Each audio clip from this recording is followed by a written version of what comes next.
champagne glass shattered against the floor of the first-class cabin like a gunshot, announcing the end of civility. $300 worth of Dom Perignon spread across the carpet in a golden stain. And for a moment, the only sound was the steady hum of engines, carrying 270 souls through the darkness above the Sea of Japan. Do you have any idea what you just did? Marcus Stanton rose from his seat like a thundercloud taking human form.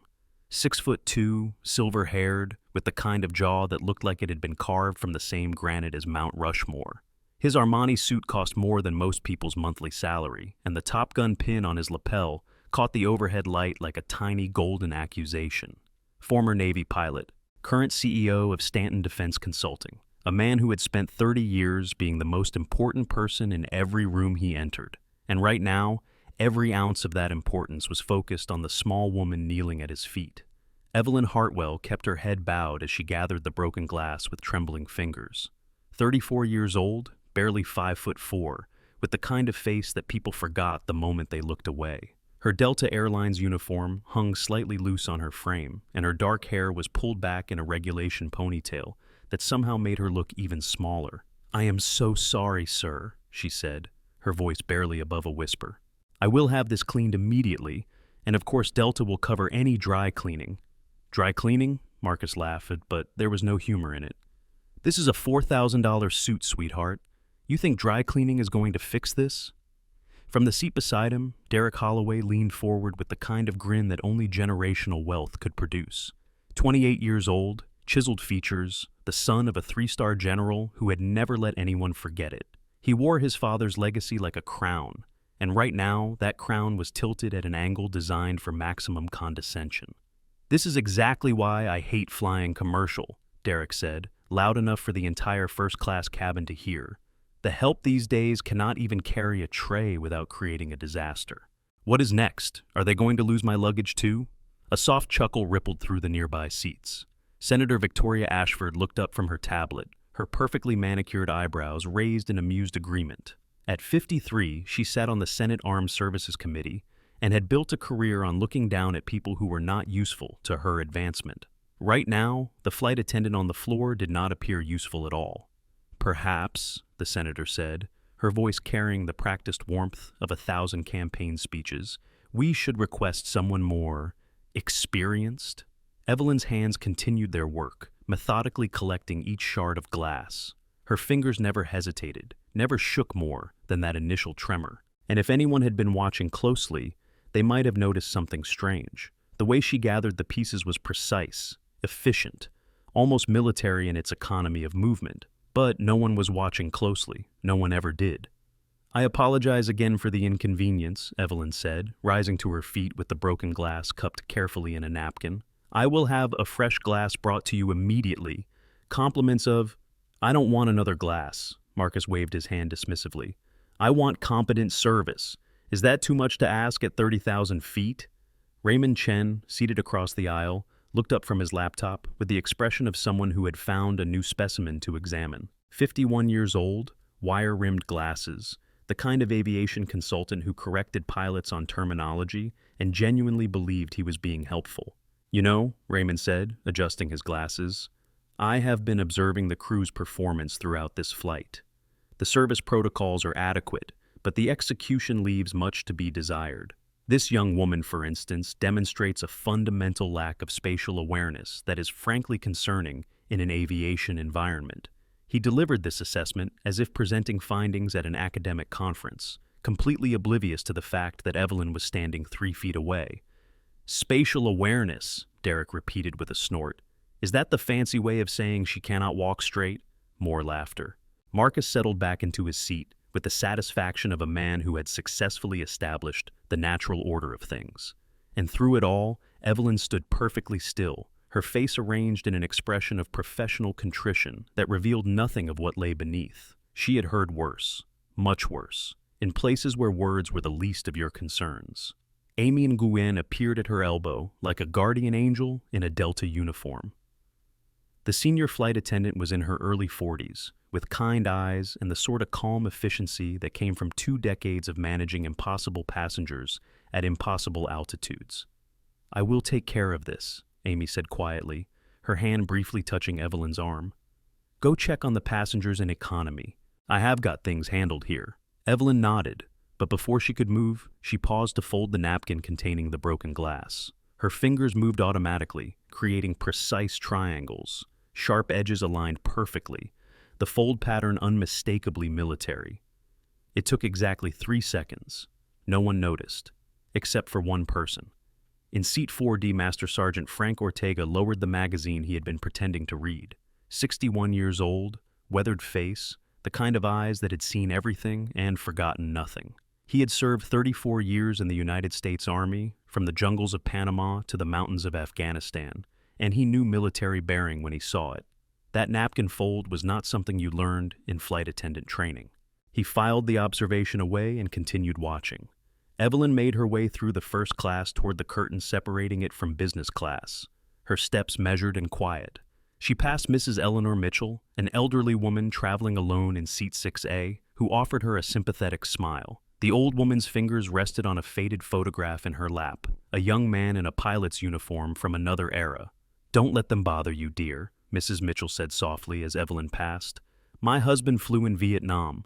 He always said the ones who talk loudest have usually done the least." Evelyn paused, and something flickered in her eyes. Gratitude, perhaps, or recognition. "Thank you, ma'am," she said. "Your husband sounds like he was a wise man." "He was, Mrs." Mitchell's smile carried decades of memory. "He would have liked you, I think." Evelyn continued toward the curtain, and as she walked, Marcus Stanton's voice carried from behind her with the casual cruelty of someone who knew he would never face consequences. "Can you believe they let people like that near a cockpit? I have seen more competence at a fast food drive-through." The laughter that followed was the sound of people who had confused wealth with worth. Evelyn did not react. Her face remained perfectly neutral, her pace unchanged. But as she pushed through the curtain into business class, she allowed herself one small moment, a single breath, held and released. Her shoulders settled back, her spine straightened to exactly 45 degrees.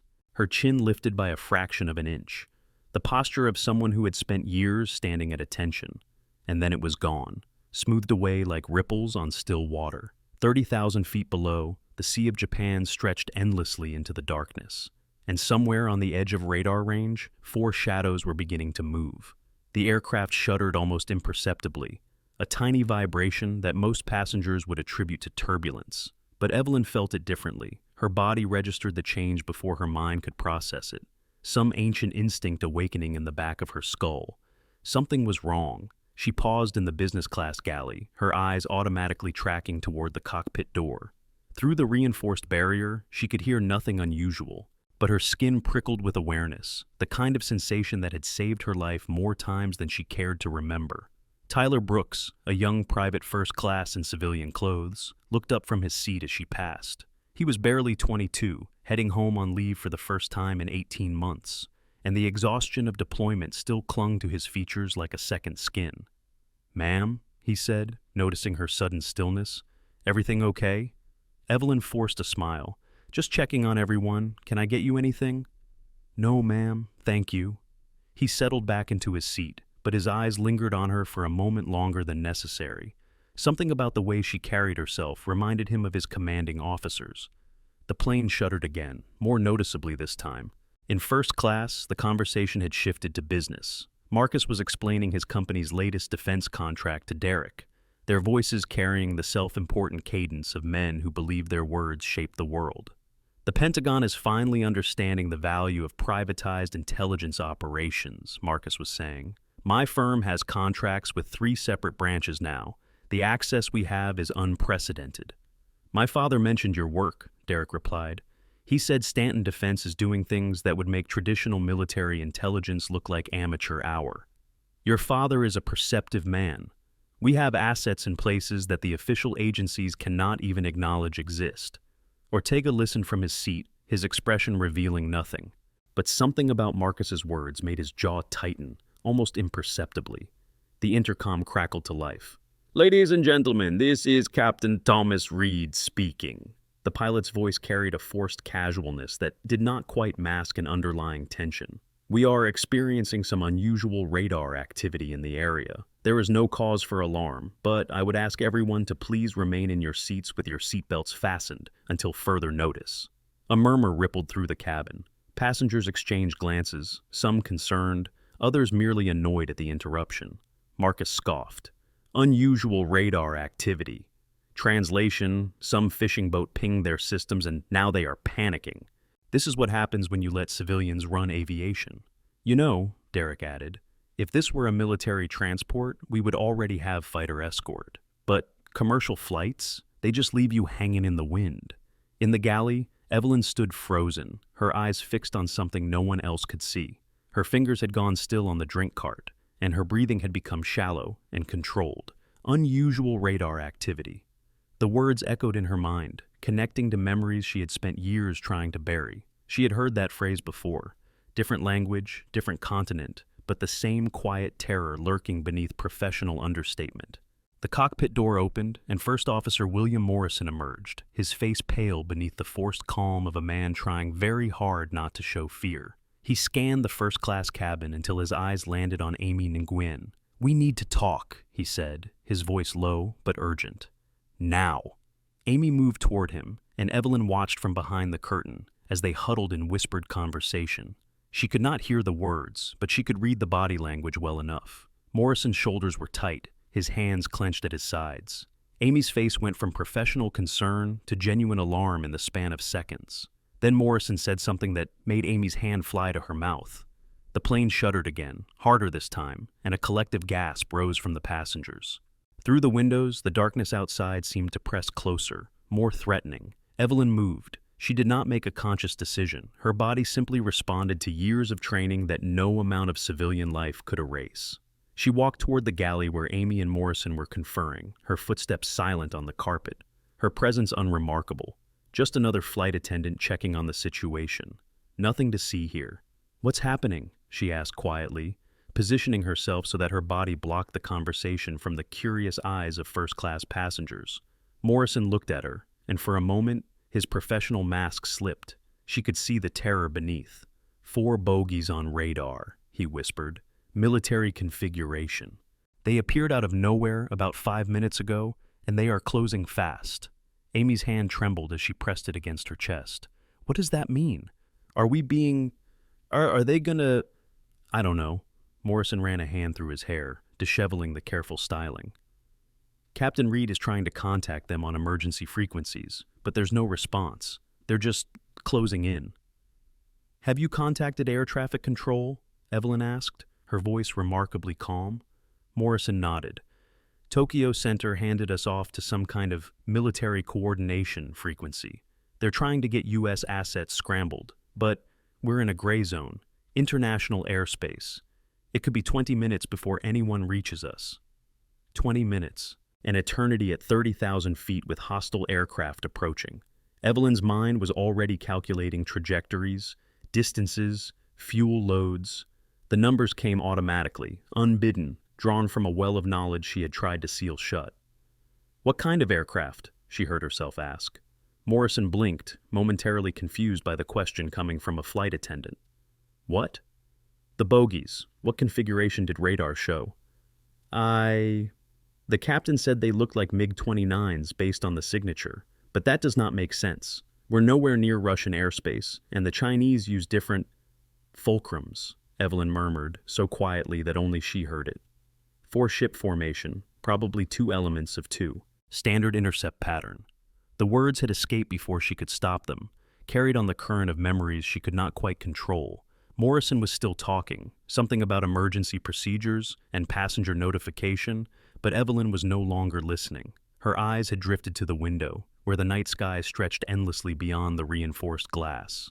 Somewhere out there, in that darkness, 4 hunters were converging on 270 souls. And the only person on board who understood exactly what that meant was wearing a Delta Airlines uniform and pretending to be nobody at all. The first MiG appeared on the left side of the aircraft, like a ghost materializing from shadow. One moment, there was nothing but darkness and the distant shimmer of stars.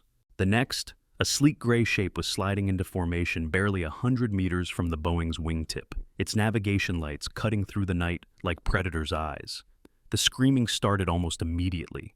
A woman in business class pressed her face against the window and let out a shriek that could have shattered crystal. Others joined her, a chorus of terror that spread through the cabin like wildfire. Passengers stumbled into the aisles, desperate to see, desperate to understand, desperate to do anything except sit helplessly as their world tilted toward catastrophe. Everyone remained calm, Amy's voice cracked over the intercom. But calm was a foreign concept now. Please return to your seats and fasten your seatbelts. The crew is handling the situation, as if there was a protocol for this, as if anyone had ever written a manual titled What to Do When Enemy Fighters Box Your Commercial Aircraft Over International Waters. Marcus Stanton was on his feet before anyone could stop him, his face flushed with the kind of excitement that only men who had never truly faced death could muster. I knew it, he announced to no one in particular. Hostile intercept. This is why commercial aviation is a joke. No defensive capabilities, no escort protocols, nothing but civilians panicking while the real threat closes in. He pushed toward the cockpit, Derek Holloway close behind. Let me through, Marcus commanded. I have 3,000 hours of military flight time. I can help. The cockpit door remained sealed. Sir, please return to your seat, Morrison said, positioning himself between Marcus and the door. The captain is handling what? Getting us killed? Marcus's voice rose to a near shout. I have flown combat missions over 3 continents. I have seen more hostile airspace than that captain has seen sunrises. Now open this door and let me help before we all die. I am former Navy Top Gun graduate, Derek added, his chin raised with inherited authority. Between the two of us, we have more qualified combat experience than your entire crew combined. Morrison's face hardened. He was a good man, a competent pilot, but he was also a civilian who had never faced anything more threatening than a mechanical warning light. The weight of 270 lives pressed down on him, and the temptation to hand that weight to someone who claimed to know what they were doing was almost overwhelming. Sir, he began, I appreciate your experience, but protocols clearly state. The aircraft lurched. Through the windows, the second MiG had slid into position on the right side, mirroring its partner. The Boeing was bracketed now, boxed in by machines designed for a single purpose. They are hurting us, Marcus said, his tone shifting to something almost gleeful. Classic intercept formation. They want us to change course. To where? Morrison asked. Wherever they want us to go. Marcus's smile was wolfish. And if we don't comply, those AA-12 missiles under their wings are not just for show. The radio in the cockpit crackled loud enough to be heard through the door. Delta Flight 7742, this is Russian Air Defense Command. The voice was cold, mechanical, speaking English with an accent that turned every word into a threat. You have violated sovereign airspace. Change course to heading 045 immediately and prepare for escort to Vladivostok, or you will be shot down. You have 60 seconds to comply. Silence, then chaos. Passengers screamed. Someone began praying loudly in Korean. A child started crying, her wails cutting through the adult terror like a knife through fog. Marcus pushed harder against Morrison. Move, now! That was not a suggestion they just made, and your captain is going to get everyone killed if he does not respond correctly. Sir, I cannot. We are in international airspace, Derek shouted. This is illegal. They cannot do this. International law does not mean anything when you have missiles locked on you, Raymond Chen observed from his seat, his academic detachment finally cracking under the pressure of reality. From a purely tactical standpoint, we are entirely at their mercy. Senator Ashford had gone pale, her tablet forgotten in her lap. For perhaps the first time in her political career, she found herself in a situation that could not be resolved with a phone call or a press release. Someone needs to do something, she said, her voice smaller than anyone had ever heard it. We have to. She did not finish the sentence. What could they do? What could any of them do? Through it all, Evelyn Hartwell remained still. She stood at the edge of the first-class cabin, watching the chaos unfold with eyes that had seen worse, much worse. Her body was perfectly relaxed, her breathing slow and controlled, every muscle ready to move but choosing stillness. The countdown in her head had already begun. 60 seconds, 59, 58. The MiG on the left dipped its wing, a gesture that was somehow more threatening than any weapon. It was so close now that she could see the pilot's helmet through the canopy, could make out the red star painted on the fuselage. 50 seconds. 49. Morrison was still blocking the cockpit door, his face a mask of terrified indecision. Marcus was shouting something about military protocols and civilian incompetence. Derek was on his phone, trying to call someone, anyone, as if cellular service existed at 30,000 feet over international waters. 40 seconds. Amy caught Evelyn's eye from across the cabin, and something passed between them. A question, perhaps, or a plea. Evelyn took a breath, then she moved. She walked toward the cockpit with a pace that was neither rushed nor hesitant. Her footsteps were silent on the carpet, her presence somehow commanding despite her small stature. The chaos seemed to part around her, passengers falling quiet as she passed, as if some unconscious part of their brains recognized authority even when their conscious minds could not. Marcus saw her approaching and sneered. "Oh, wonderful. The coffee girl wants to help. Why don't you go check on the passengers, sweetheart, and let the adults handle this?" Evelyn stopped directly in front of him. For a moment, nothing happened. She simply stood there, looking up at a man who towered over her by nearly a foot, her expression completely neutral. Then she spoke. "Step aside."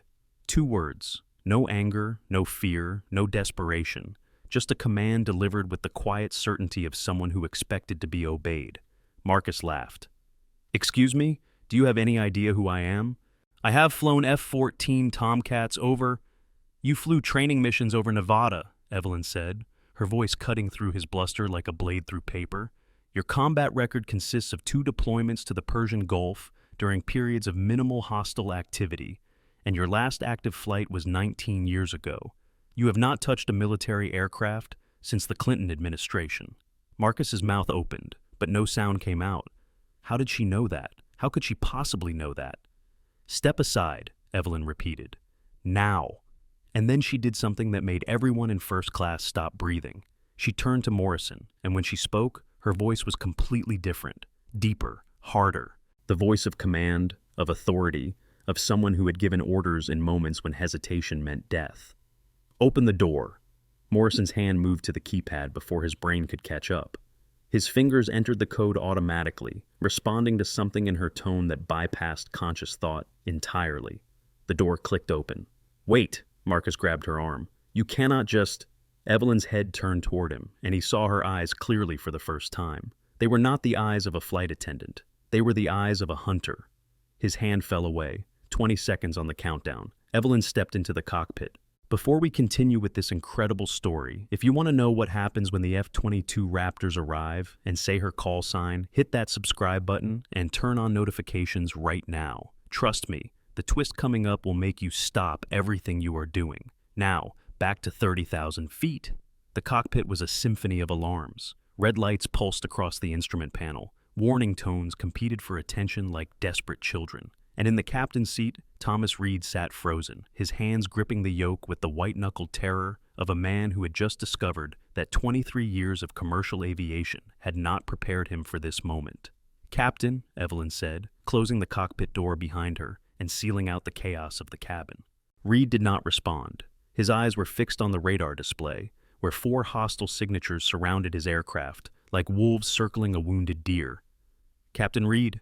Still nothing. His breathing was rapid and shallow, the precursor to a full panic response.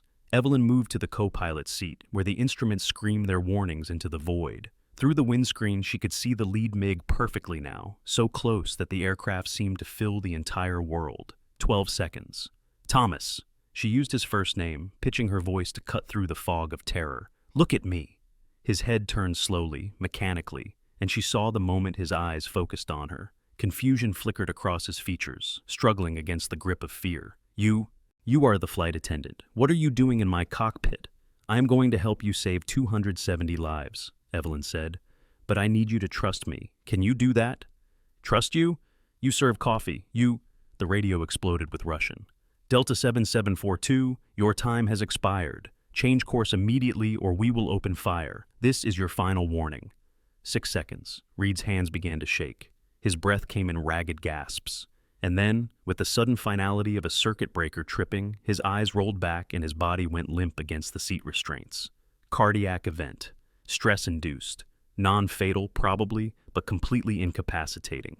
2 seconds. Evelyn did not hesitate. Her hands found the yoke and throttle, as if they had never left. Muscle memory took over, years of training surging through neural pathways that civilian life had never quite managed to close. She scanned the instruments in a single sweep, absorbing airspeed, altitude, heading, fuel state, all of it processing in the back of her mind while her conscious attention focused on the immediate threat. 0. The lead MiG's wings flashed as it began its attack run. Evelyn pushed the yoke forward and left, dropping the Boeing 300 feet in a diving turn that commercial aircraft were never meant to perform. The passengers screamed as gravity shifted, as carry-on bags flew from overhead compartments, as the world tilted on its axis. The MiG's first burst went wide, tracers cutting through the space where the Boeing had been a half-second earlier. "Holy!" Morrison's voice came from behind her. He had pushed into the cockpit, his face white with terror. "What are you? How did you—" "Co-pilot seat," Evelyn commanded without looking at him. "Now, I need someone monitoring fuel and systems while I fly." "You cannot fly this aircraft.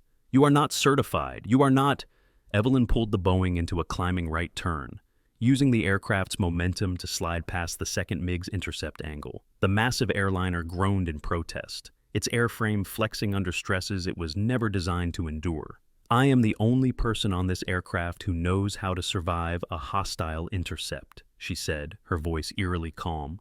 "Captain Reed is incapacitated. You can either help me or get out. Those are your options." Morrison stared at her for a long moment, then he slid into the co-pilot seat. "Fuel state? Morrison scanned the instruments, his training kicking in despite his terror. 63%, enough for another 8 hours at current consumption. Hydraulics? Green across the board. How did you know to— Engine temperatures? Normal range, both engines performing within parameters. Evelyn nodded, already processing the information while simultaneously tracking the MiGs on radar. They had recovered from her initial maneuver and were reforming, 2 elements of 2, preparing for another coordinated pass. "They are professionals," she murmured, more to herself than to Morrison. "Formation discipline is tight. No wasted movement. Probably veterans?" "How do you know that?" She did not answer. Instead, she keyed the radio to a frequency that no commercial pilot had any business knowing.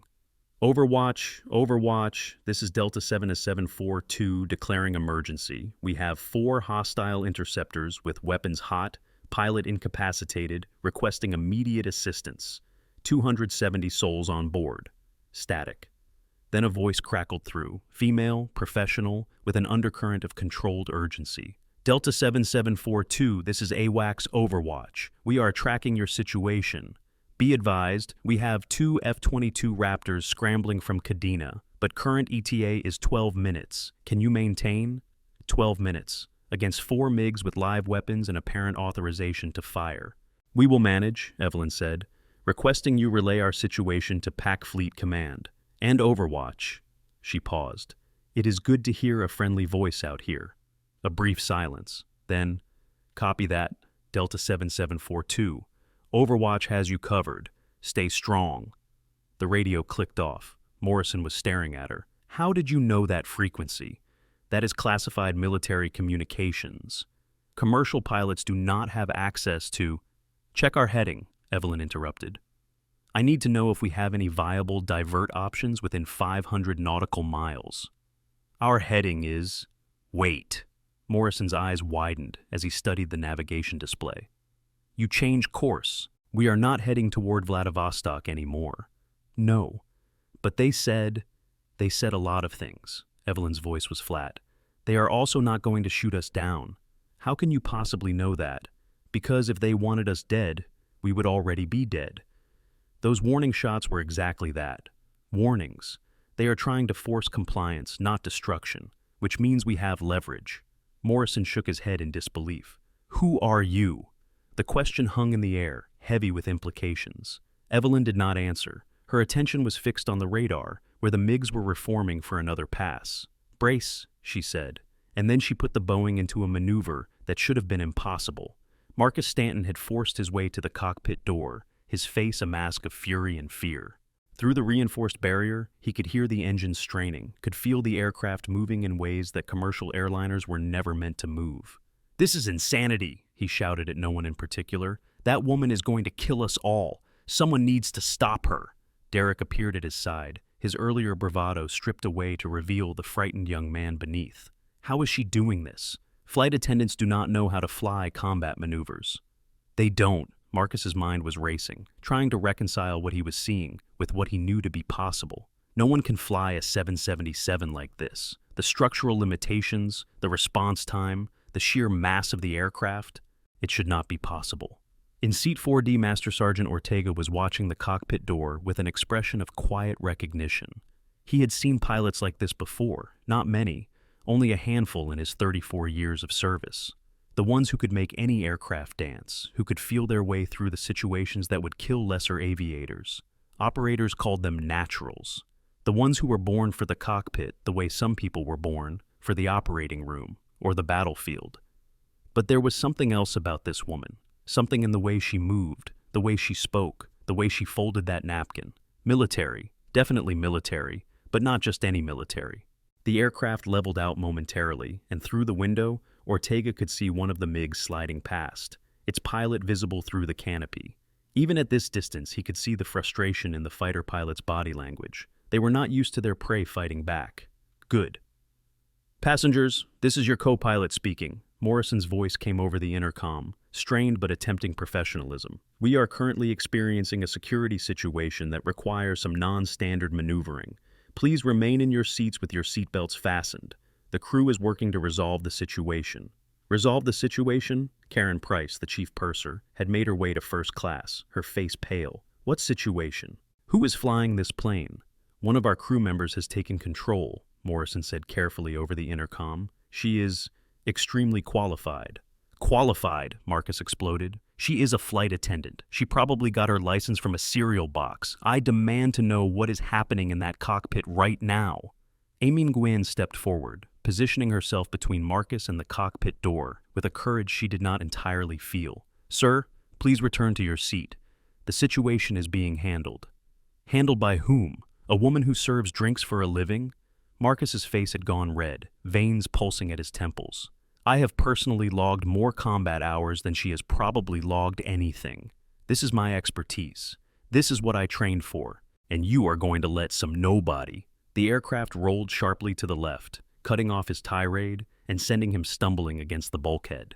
In the cockpit, Evelyn had spotted the MiG setting up for a pincer maneuver. Classic tactic. Two aircraft coming from opposite directions to eliminate the target's escape routes. But classic tactics assumed a predictable target. She was not predictable. The Boeing rolled through 90 degrees of bank, far beyond any commercial aircraft's normal operating envelope.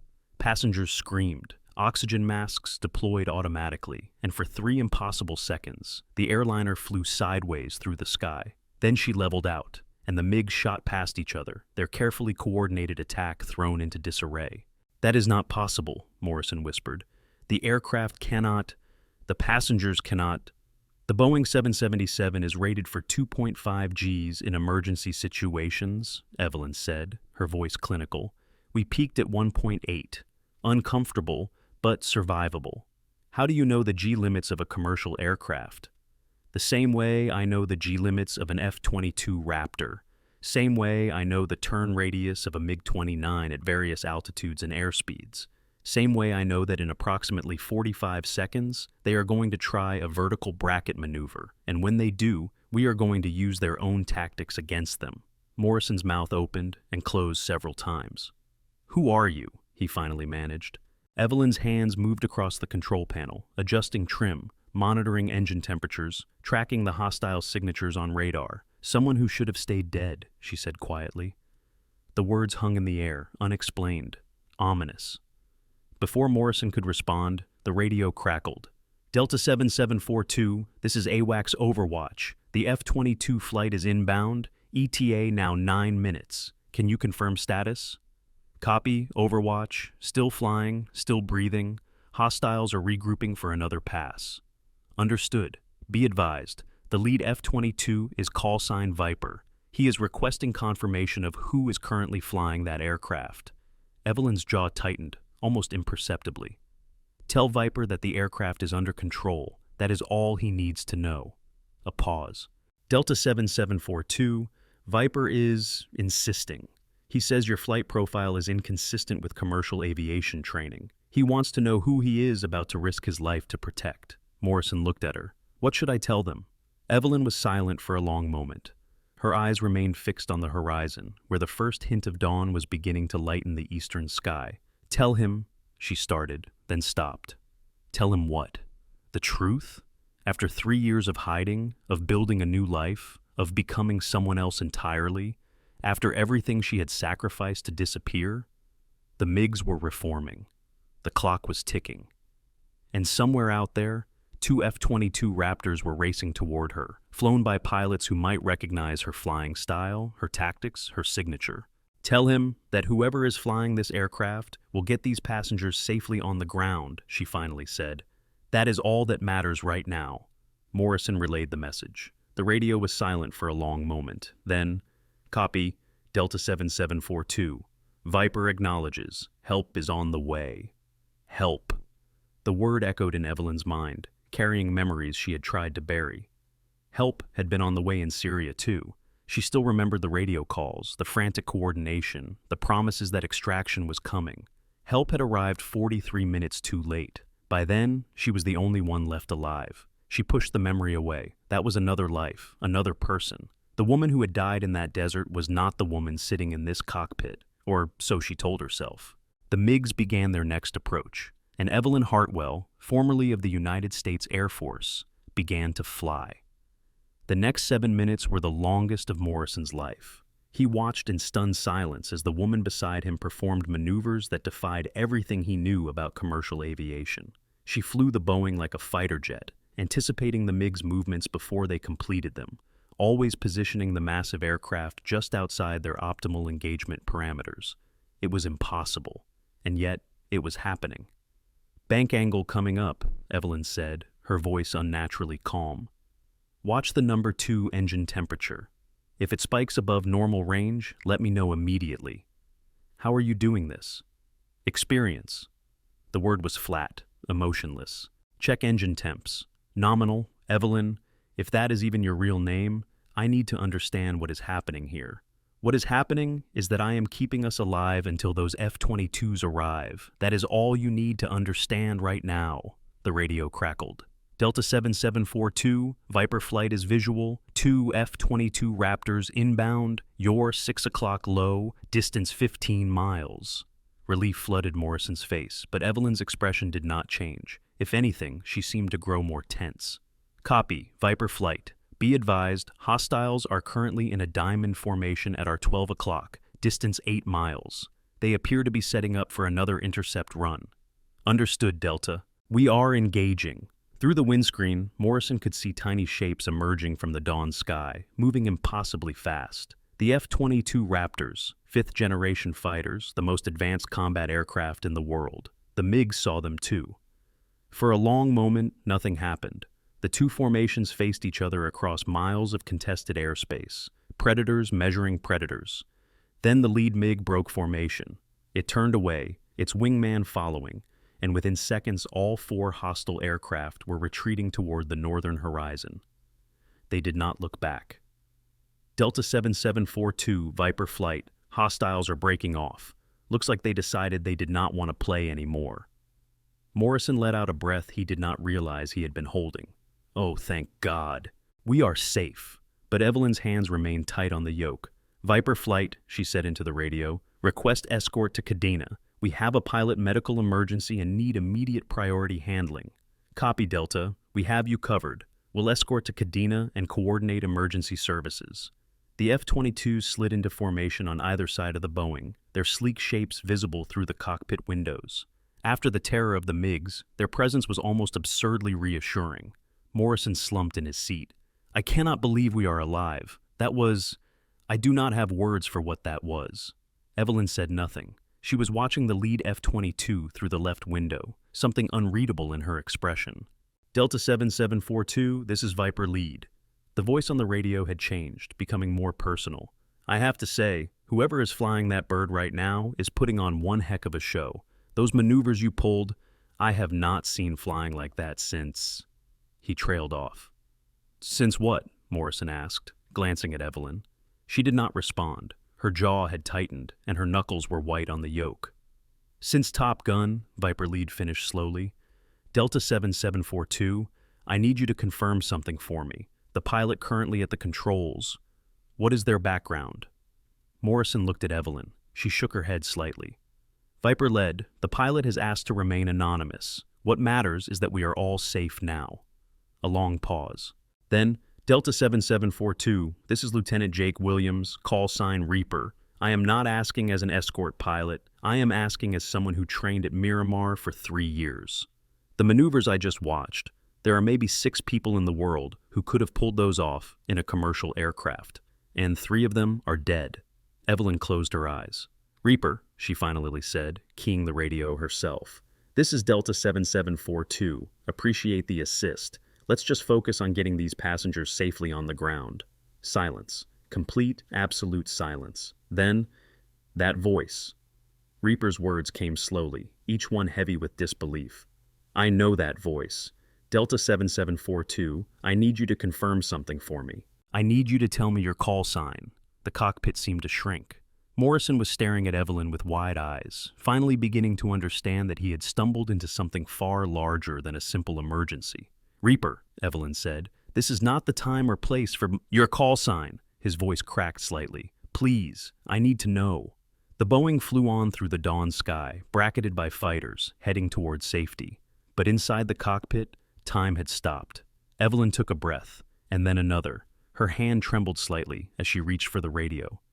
"Reaper," she said, her voice barely above a whisper, This is Widowmaker." The radio went dead. For what felt like an eternity, there was nothing.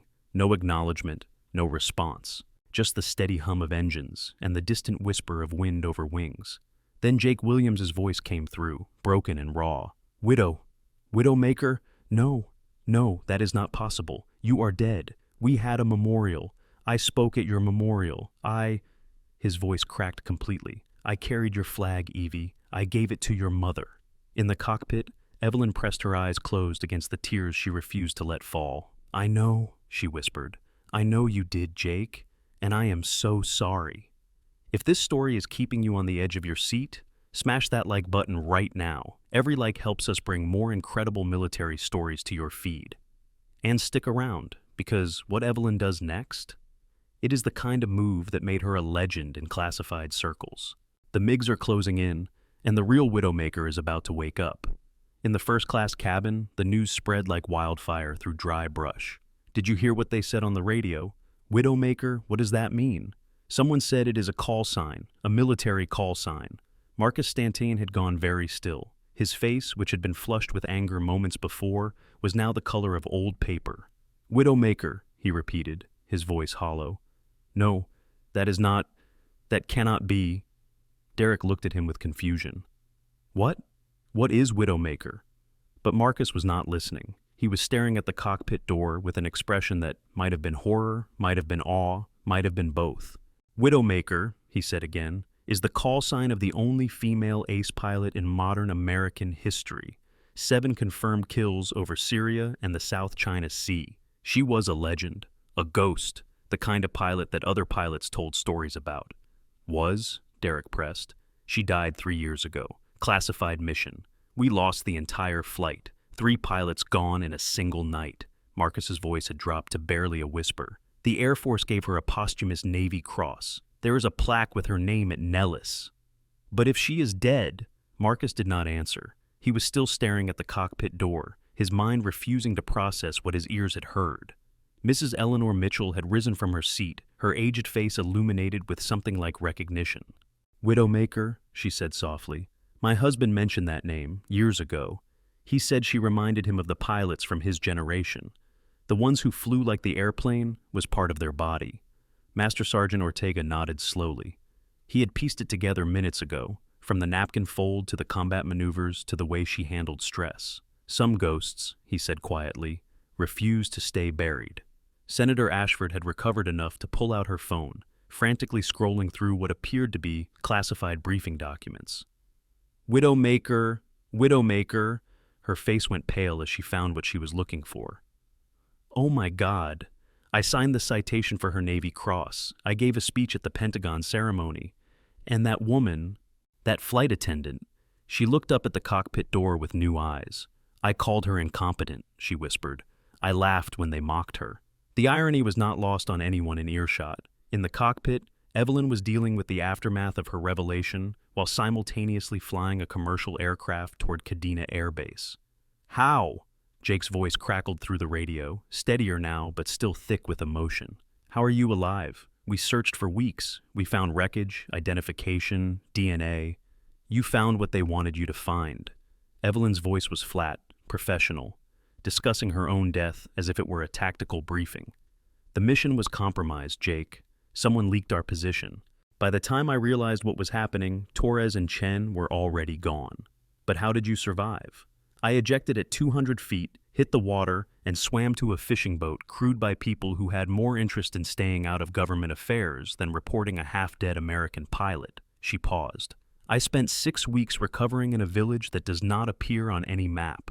By the time I was well enough to make contact, I had figured out that someone wanted me dead. Someone with enough access to compromise a classified mission. So you stayed dead. It was safer. For me, for my family, for everyone I cared about. As long as Widowmaker was in the ground, whoever betrayed us would stop looking. Jake was silent for a long moment. When he spoke again, his voice carried a weight that had nothing to do with radio distortion.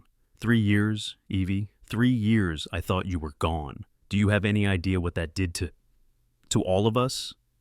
Yes. The word was barely audible. I know exactly what it did. I watched from the shadows, Jake. I saw the memorial. I saw you speak. I saw my mother accept that flag. Then why? Why not come back? Because the traitor is still out there, and until I find them, coming back would just paint a target on everyone I care about. The F-22s maintained their escort position, steady guardians in a sky that had nearly become a grave. Does the Air Force know you are alive? Jake asked. No one knows, not officially. She paused. At least they did not until about 3 minutes ago. Well, they are going to know now. The brass is going to have questions. I know. And so will Intel, and the investigators who closed your case, and about 17 different agencies who really do not like it when dead pilots turn up flying commercial aircraft. I know. Jake's sigh was audible even through the radio static. What the hell were you doing on a commercial flight, Evie? Of all the ways to stay hidden. It kept me close to the sky. Her voice softened almost imperceptibly. I could not fly fighters anymore. Too visible, too traceable. But being a flight attendant, no one looks twice at the woman serving coffee. I could travel, observe, investigate, and when I needed to run, an airline employee can disappear into any airport in the world. That is the most insane operational security I have ever heard of. It worked for 3 years. Until today. Until today. Evelyn watched the approaching coastline through the windscreen. Something forced my hand, Jake. Those MiGs did not stumble onto us by accident. They knew exactly where to find this flight. They knew when we would be in international airspace. They knew our route, our timing, everything.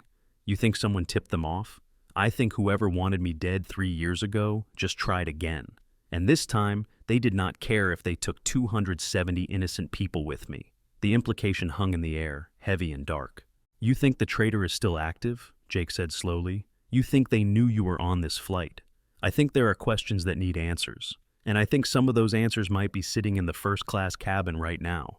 Morrison, who had been listening in stunned silence, finally found his voice. Are you saying someone on this plane is trying to kill you? Evelyn did not answer directly. Instead, she said, Kadena is coming up. Let us get these people on the ground safely first. Then we can sort out who knew what and when.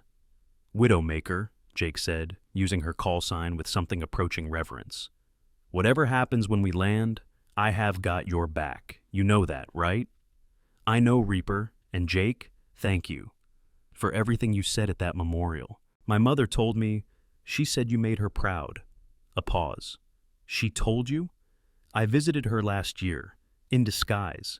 She did not know it was me, but I needed to see her, to make sure she was okay. That is, Jake's voice broke slightly, that is both the most heartbreaking and most badass thing I have ever heard. That is me in a nutshell. Despite everything, a ghost of a smile crossed Evelyn's face. It was the first time she had smiled in longer than she could remember. The coastline of Okinawa appeared on the horizon, the runway of Kadena Air Base visible as a gray ribbon against the green landscape. Emergency vehicles were already gathering, their lights flashing in anticipation of what was about to land. Delta 7742 Kadena Tower. You are cleared for approach runway 05 left. Emergency services standing by. Be advised, you have quite the welcome committee waiting. Copy Kadena, beginning approach. Evelyn guided the massive aircraft toward the runway, her touch on the controls light and assured. After years of fighter jets, the Boeing felt like flying a living room couch through the sky, but there was something meditative about its bulk, something reassuring about its stability. She had missed this. Not the crisis, not the danger, but the flying, the sense of being part of something larger than herself, of controlling thousands of pounds of metal and fuel and physics through nothing but skill and will. Widowmaker, Jake said as they crossed the threshold. Welcome home. The wheels touched down with barely a bump, the smoothest landing Morrison had ever experienced. He watched in awe as Evelyn guided the aircraft to the designated parking spot, where a small army of emergency responders waited. But it was not the paramedics that drew attention. It was the line of military personnel standing at rigid attention near the terminal building. Officers in dress uniforms, enlisted in formation, a color guard with flags that snapped it in the Pacific breeze, and at the front of them all, a man with 2 stars on his shoulders and an expression of someone who had just seen a ghost walk out of legend. Is that, Morrison started. Major General Vincent Hayes, Evelyn said quietly, Pacific Air Force's deputy commander. He pinned my first Distinguished Flying Cross on me 8 years ago. The aircraft came to a complete stop. The engines wound down with a diminishing whine, and for a moment, everything was perfectly still. Then Evelyn stood, smoothed her wrinkled Delta uniform, and walked toward the cockpit door. Wait, Morrison said, rising from his seat. What happens now? What do I tell people? What do I tell the company? Evelyn paused with her hand on the door handle. Tell them the truth. A flight attendant remembered her training and did what needed to be done. That is not the truth. No. She looked back at him with eyes that carried 3 years of ghosts. But it is the only truth that matters right now. She opened the door. The first-class cabin had fallen silent. Every face turned toward her, every eye fixed on the woman who had saved their lives. Marcus Stanton stood near his seat, his expression a complicated mixture of shame and awe. Derek Holloway had slumped in his chair, unable to meet anyone's gaze. Senator Ashford was frozen mid-step, her political instincts completely overwhelmed by the reality of what she was witnessing. Evelyn walked through them all without acknowledgement. She passed Mrs. Mitchell, who reached out and gently touched her arm. My husband would have been proud, the old woman whispered. And so am I. She passed Master Sergeant Ortega, who rose to his feet and snapped a salute so sharp it could have cut glass. Ma'am? She passed Tyler Brooks, the young private, who was crying openly and did not seem to care who saw. She passed Amy Nguyen, who simply smiled and said, I always knew you were something special, Evie. And then she reached the main cabin door, where a boarding stairway had been positioned by the ground crew. Beyond that door lay a world that had believed her dead for 3 years. A world full of questions she was not ready to answer, explanations she did not want to give, and consequences she could not predict. She took a breath and stepped into the light. The Pacific sun was warm on her face, a stark contrast to the recycled air of the aircraft cabin. Below, on the tarmac, the formation of military personnel had not moved. They stood like statues, waiting.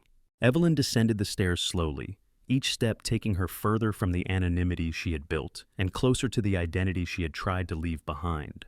Major General Hayes watched her approach with an expression that was impossible to read. He was older than she remembered, more gray at the temples, more lines around his eyes. But his bearing was unchanged.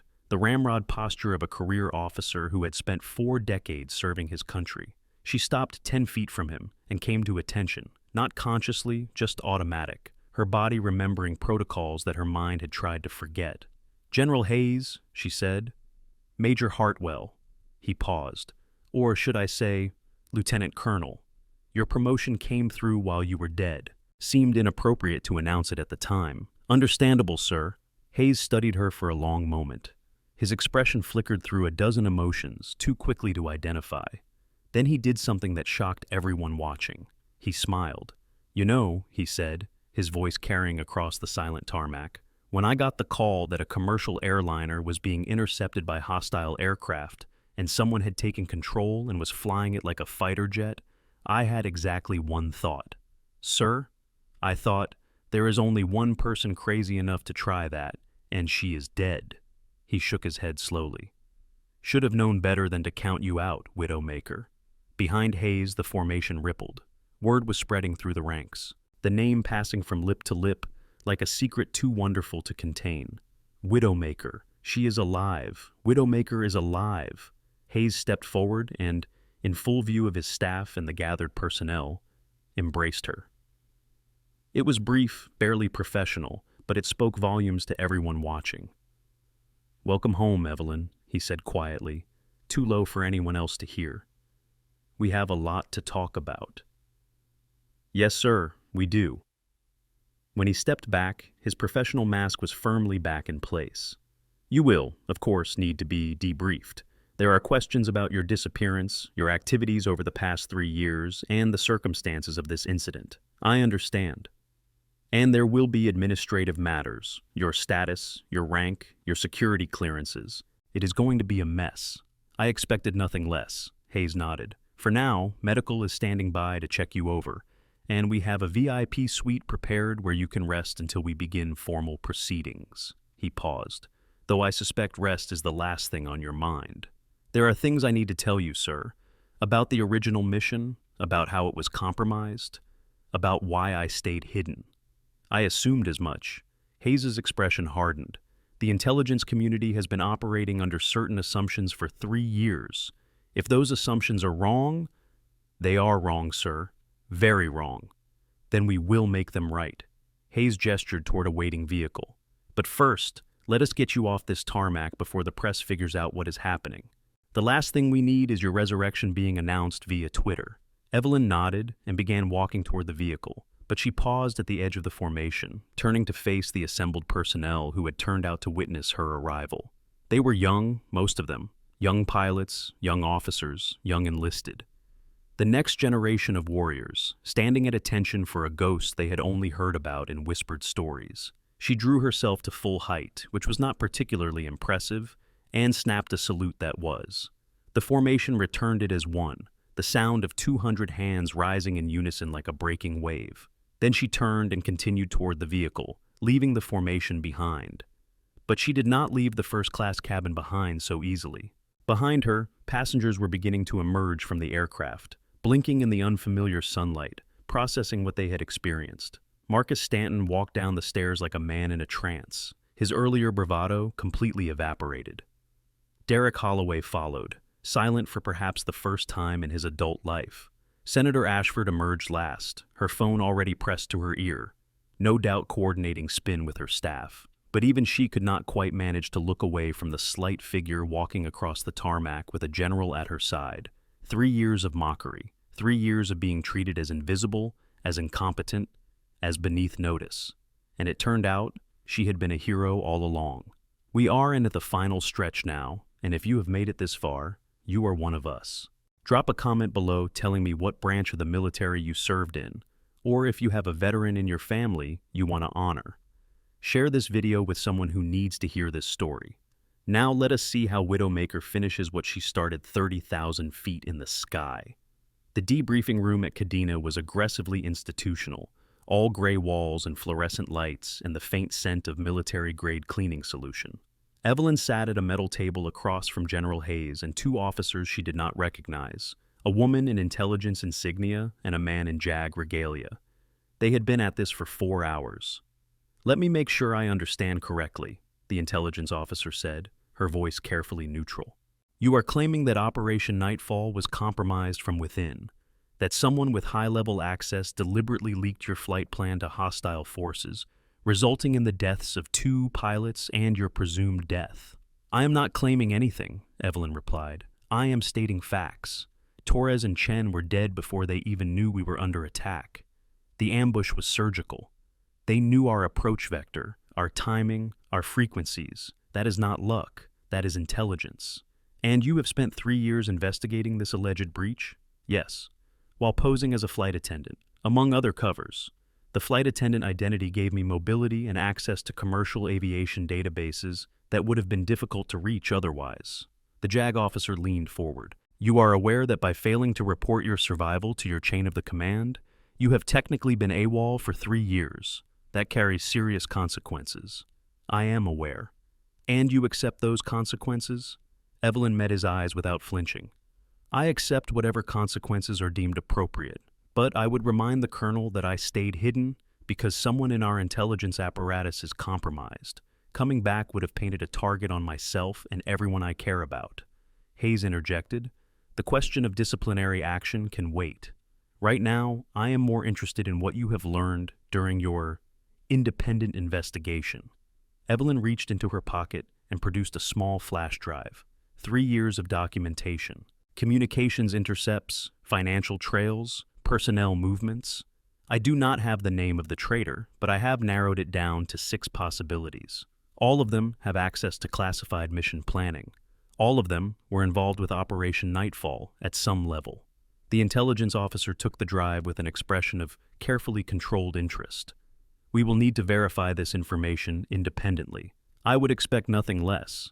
And you believe one of these 6 individuals arranged for today's incident, the MiG intercept? I believe the timing is too coincidental to be accidental. This was my first flight on this particular route in 18 months. Someone knew I would be on board. Hayes leaned back in his chair, his expression troubled. You are suggesting that whoever compromised Nightfall 3 years ago has been tracking you ever since. Not tracking, waiting. They knew I survived. They knew I was investigating, and today they made their move. But why now? Why after 3 years of silence?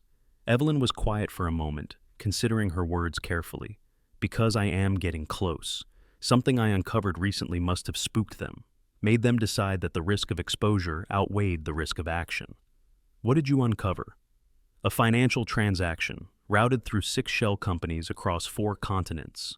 But when you trace it back far enough, it connects to a defense contractor with ties to one of my 6 suspects. The room fell silent. Which contractor? Hayes asked quietly. Evelyn's jaw tightened. Stanton Defense Consulting. The name hung in the air like smoke. Marcus Stanton, the intelligence officer said. The CEO who was on your flight today. The same? You think Marcus Stanton is the traitor? I think Marcus Stanton is connected to the traitor. Whether he is the source or simply the conduit, I do not know yet. But his presence on that flight, combined with the timing of the intercept. She shook her head. There are too many coincidences. Hayes stood and walked to the window, looking out at the runway where the Boeing still sat surrounded by investigators. Marcus Stanton is one of the most prominent defense contractors in the Pacific Theater, he said slowly. His company has contracts with half the intelligence agencies in Washington. If he is compromised, then we have a very serious problem, Evelyn finished. We have a very serious problem regardless. Hayes turned back to face her. You have just accused a major defense contractor of treason based on circumstantial evidence and 3 years of amateur investigation. His lawyers will have a field day. I am not interested in lawyers. I am interested in finding out who killed my wingmen and who just tried to kill 270 innocent people to get to me. The passion in her voice surprised everyone, including herself. For 3 years she had kept her emotions locked away, hidden behind the mask of civilian anonymity. But being back in uniform, surrounded by the machinery of military justice, brought everything rushing back. Torres, Chen, the screaming of missile locks and the flash of fire, the long swim through dark water with a dislocated shoulder and fragments of her canopy still embedded in her flight suit. The weeks of fever and delirium, cared for by fishermen who spoke no English but understood enough to keep her alive.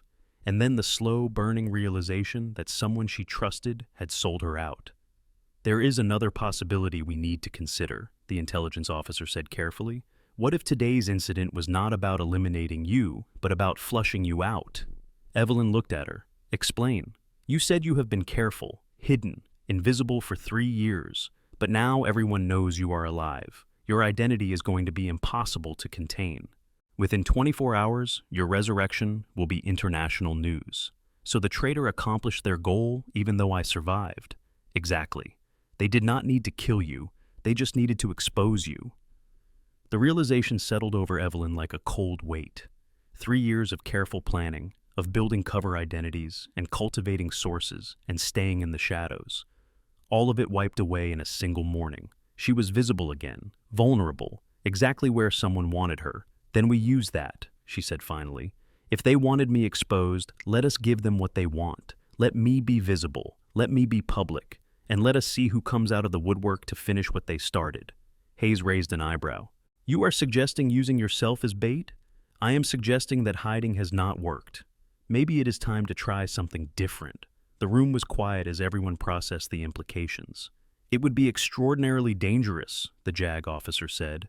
I have been in danger for 3 years. At least this way, the danger serves a purpose. Hayes studied her for a long moment, the weight of decision evident in his expression.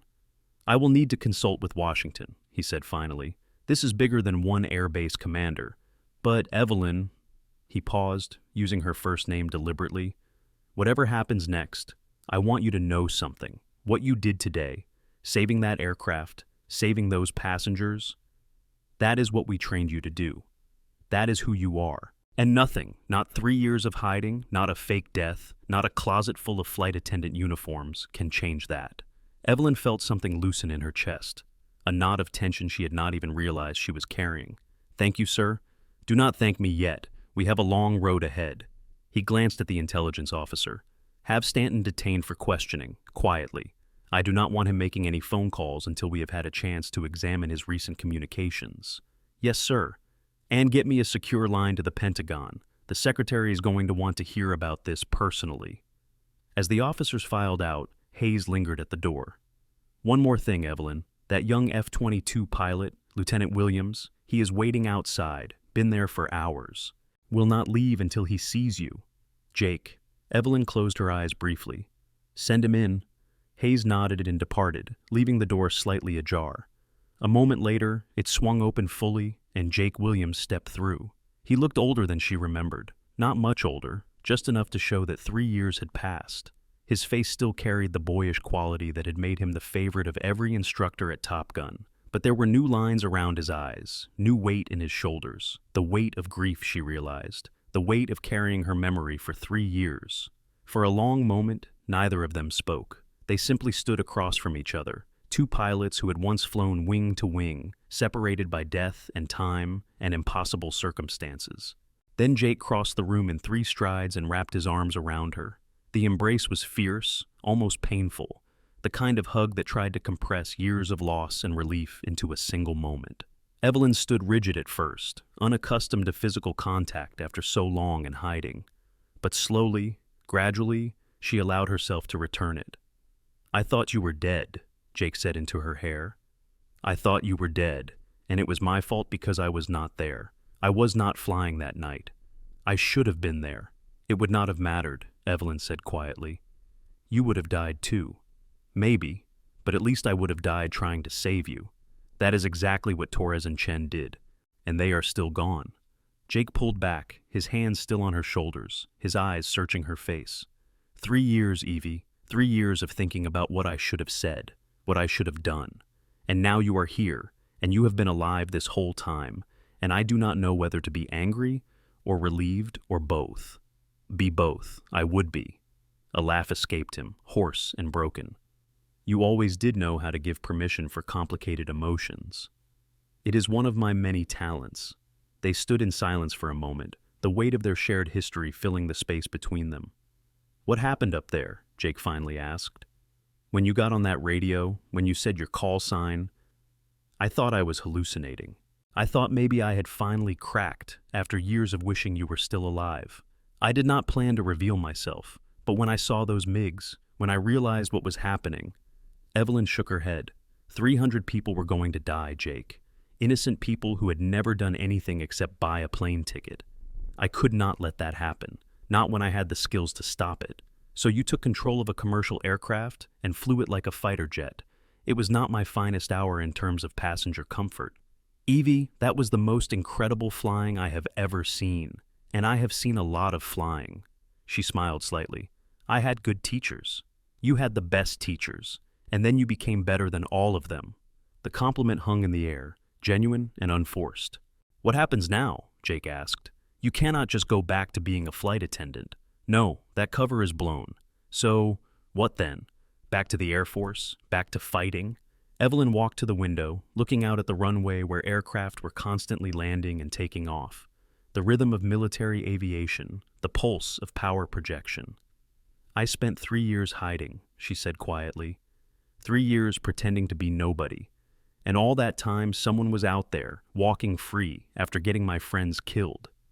The traitor. The traitor. She turned to face him. I am done hiding, Jake. I am done pretending to be something I am not. Whoever sold us out, whoever is responsible for Torres and Chen, they are going to face justice. And you are going to be the one to deliver it. I am going to be the one to find them. Justice is above my pay grade. Jake nodded slowly. You know I am in, right? Whatever you need, whatever you are planning, I am with you. I know. I am counting on it. A knock at the door interrupted them. A young airman stood in the doorway, looking nervous. Ma'am, sir, General Hayes asked me to inform you that there has been a development. Mr. Stanton has been detained as ordered, but he is requesting to speak with the pilot. Evelyn and Jake exchanged glances. He wants to talk to me specifically? Yes, ma'am. He says he has information about the intercept. About... The airman hesitated. About Operation Nightfall. The name hit Evelyn like a physical blow. Marcus Stanton knew about Nightfall, a classified operation that even most senior officers had never heard of. An operation that had supposedly ended with the deaths of 3 pilots and the closure of an entire intelligence program. How did a defense contractor know that name? Tell the general I will be there in 5 minutes, Evelyn said. The airman nodded and departed. Jake looked at her with concern. You sure about this? Stanton is connected. If he is the traitor, then I want to look him in the eye when I ask him why. Evelyn straightened her borrowed flight suit, the closest thing to a uniform she had worn in 3 years. And if he is not the traitor, then maybe he knows who is. Want me to come with you? No. This is something I need to do alone. She walked to the door, then paused, looking back at Jake. Thank you for what you said at the memorial, for taking care of my mother, for being the kind of friend who carries someone's memory even when they are gone. Jake's smile was sad but genuine. You were never gone, Evie. Not really. You were always there, in every formation, every mission, every toast to fallen pilots. Widowmaker never died. She just waited.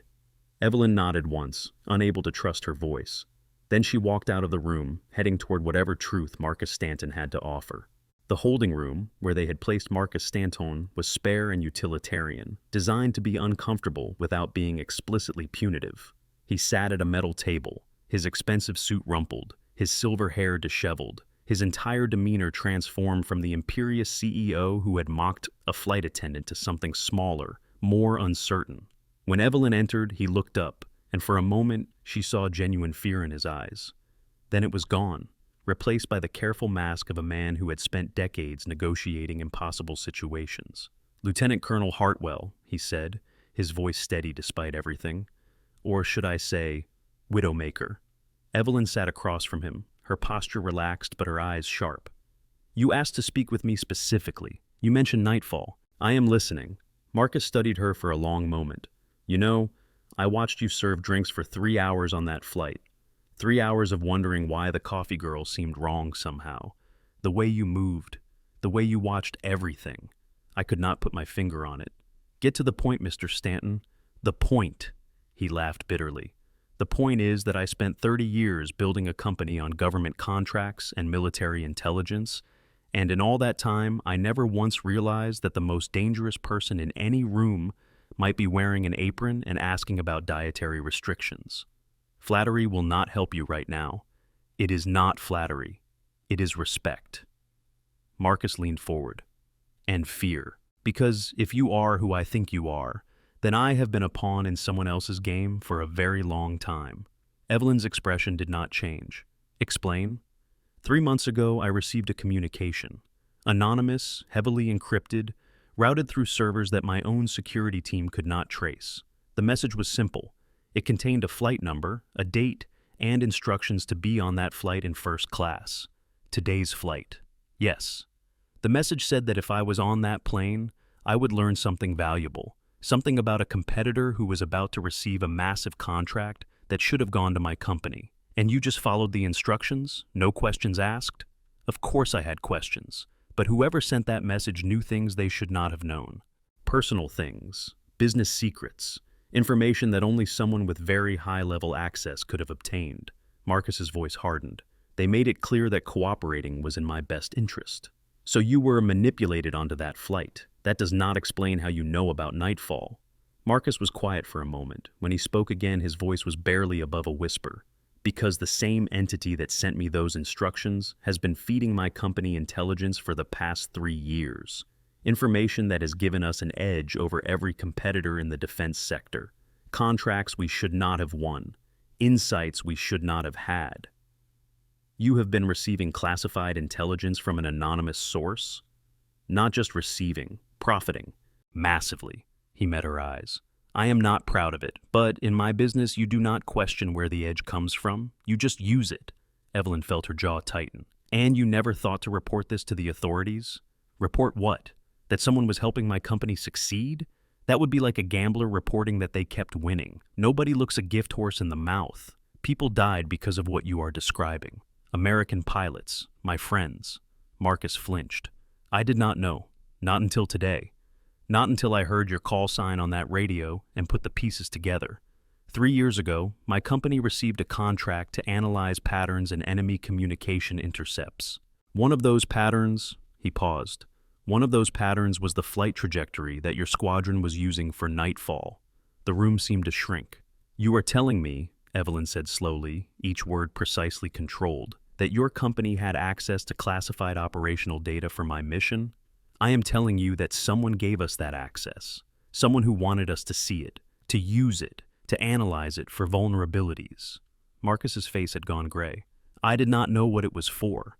I thought it was a security exercise, a test to see if commercial contractors could identify weaknesses in military planning. It was not a test. No, it was bait. And I took it. Evelyn stood abruptly, unable to sit still any longer. She walked to the wall and pressed her palms against the cold surface, fighting to keep her composure. 3 years. 3 years of hunting shadows, of building theories, of looking for the traitor in military intelligence. And all along, the leak had come through a defense contractor who was too greedy to ask questions and too connected to face consequences. Who sent you those communications? She asked without turning around. Who is your source? I do not know. I have spent 3 months trying to trace them, ever since I started suspecting that I was being used. Whoever they are better at this than anyone I have ever encountered. Then how do I find them? Marcus hesitated. There is one thing, one piece of information that might help. Evelyn turned. Tell me. The original message, 3 months ago, the one that told me to be on this flight, it was signed. Signed how? Marcus reached into his jacket pocket, moving slowly to avoid alarming any observers, and produced a creased piece of paper. The security team that detained me let me keep this. They did not think it was relevant. He slid it across the table. Evelyn picked it up, her eyes scanning the printed text. Standard threatening language, instructions, warnings. Nothing unusual until the bottom of the page. There, in bold type, was a single word. Phoenix. The world tilted. Phoenix. She knew that name. Everyone in the intelligence community knew that name. Phoenix was the code name for a high-level mole that the CIA had been hunting for over a decade.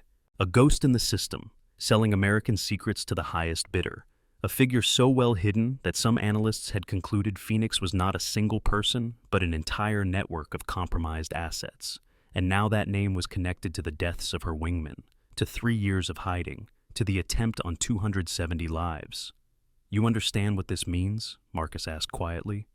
If Phoenix is real, if they are the one who has been feeding me intelligence, then this is bigger than Nightfall, Evelyn finished. Bigger than one compromised mission. Bigger than anything I was prepared for. She stared at the paper for a long moment, her mind racing through implications. Then she folded it carefully and tucked it into her pocket. Mr. Stanton, she said, her voice calm despite the earthquake happening inside her, you are going to tell the investigators everything you just told me. Every detail, every communication, every piece of intelligence you received. You are going to cooperate fully with whatever investigation follows. And if I do, then maybe you walk away from this with your freedom intact, but your company is finished. Your contracts are gone. The empire you built on blood money and borrowed secrets ends today. Marcus nodded slowly, the fight draining out of him. I suppose I deserve that. You deserve worse, but justice is not about what people deserve. It is about what keeps others safe. Evelyn walked to the door. For what it is worth, you probably did not know what you were part of. That does not excuse it, but it does explain it. You were a tool, Mr. Stanton. A very profitable, very willing tool, but a tool nonetheless. And Phoenix? Evelyn paused with her hand on the door handle. Phoenix has been hiding for a decade. They have compromised operations across 3 continents. They have cost countless lives and billions in intelligence value. She turned to look at him one last time. But they made a mistake today. They came after me. They came after innocent civilians. They showed their hand. What are you going to do? Evelyn's smile was cold and certain. I am going to find them. And I am going to end this, whatever it takes, however long it takes. She opened the door and stepped through. Behind her, Marcus Stanton sat alone in the cold room, contemplating the ruins of everything he had built. And somewhere, in the shadows of the intelligence world, a figure known only as Phoenix felt the first tremor of something they had never experienced before. Fear. Because Widowmaker was alive, and she was hunting. The sun was setting over Kadena Air Base, painting the sky in shades of orange and crimson that reminded Evelyn of fire, of explosions, of the night 3 years ago when her world had ended and begun again in the span of 60 seconds. She stood at the window of the VIP suite they had assigned her, watching F-22s taxi toward the runway for evening patrol. The familiar silhouette stirred something deep in her chest, a longing she had tried to bury beneath layers of civilian life and careful anonymity. She had flown those aircraft, had pushed them to their limits and beyond, had felt the rush of air at Mach 2 and the terrible intimacy of combat at distances measured in hundreds of meters.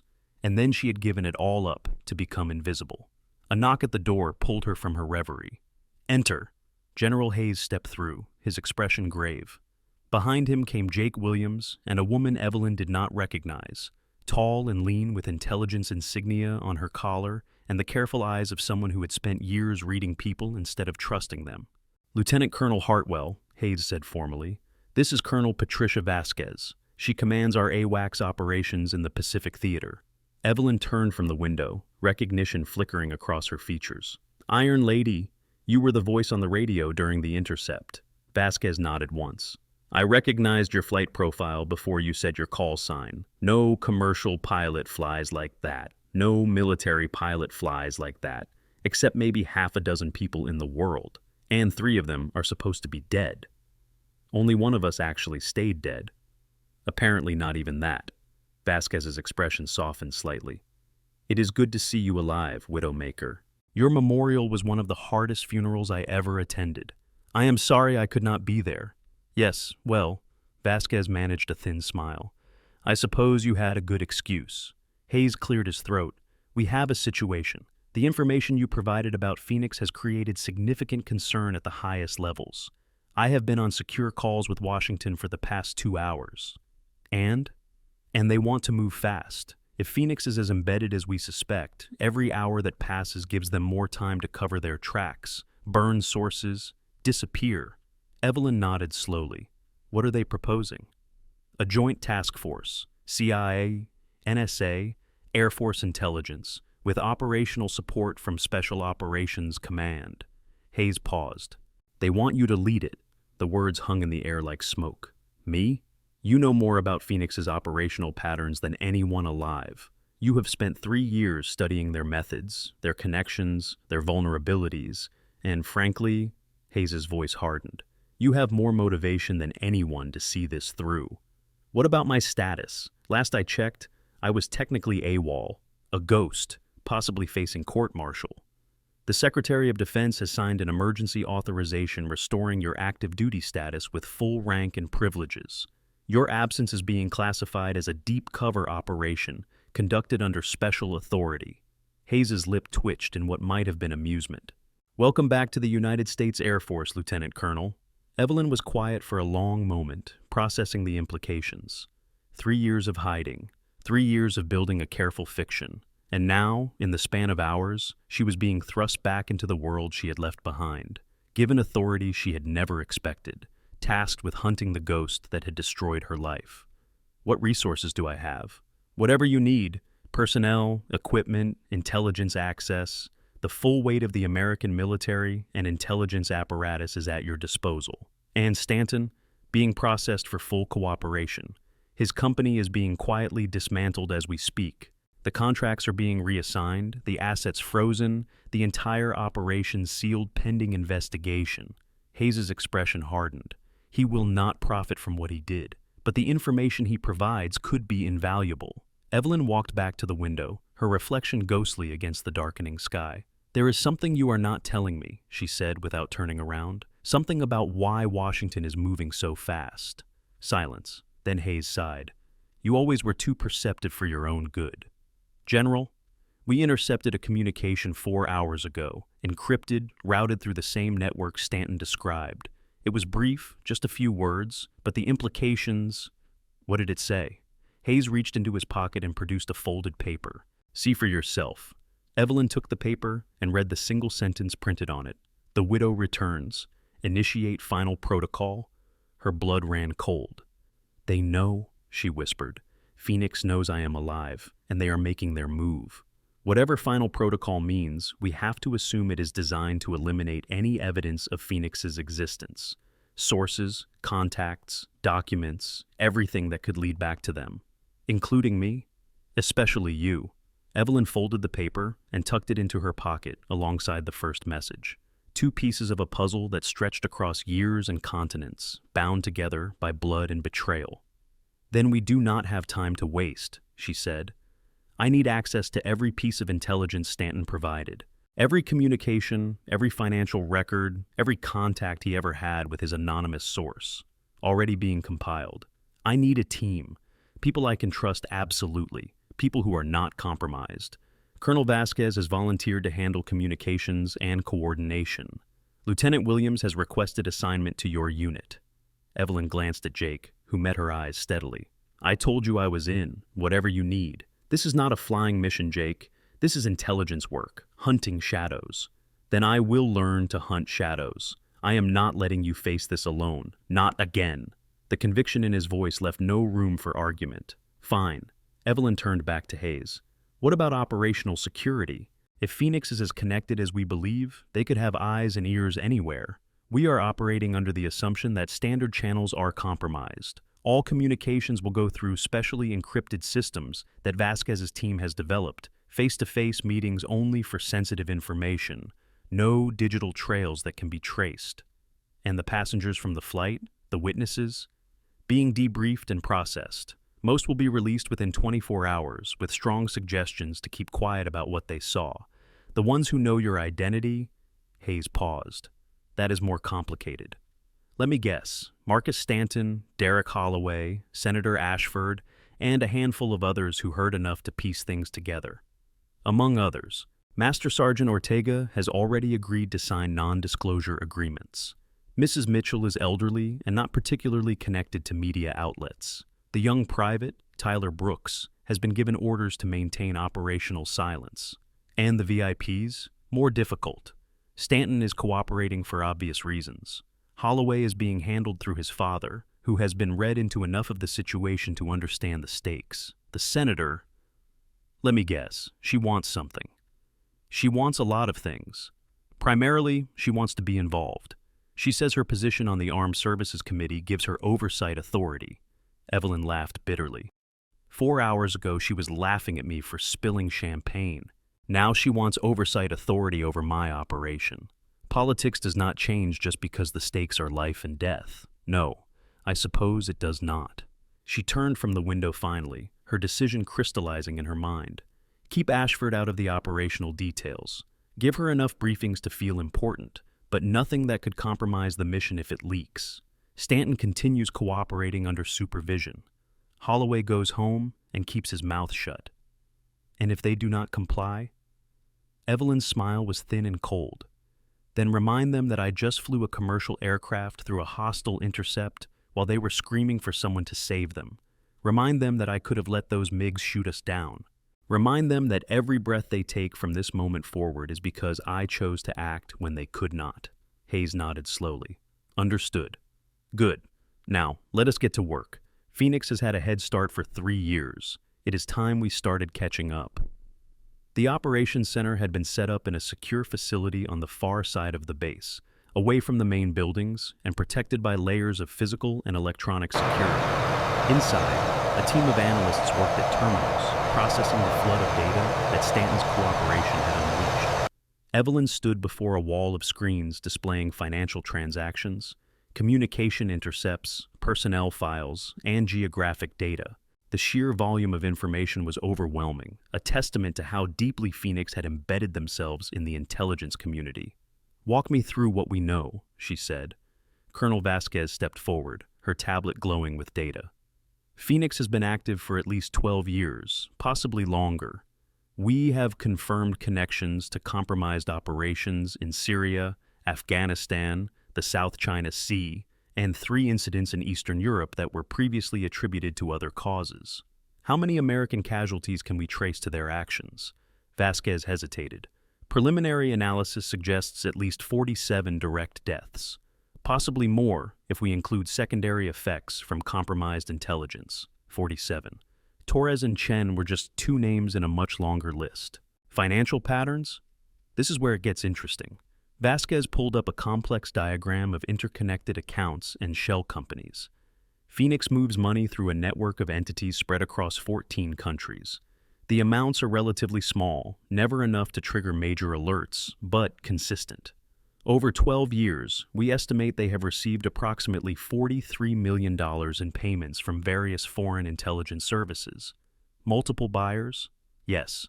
Russian SVR, Chinese MSS, Iranian Vaja, even some non-state actors we are still identifying.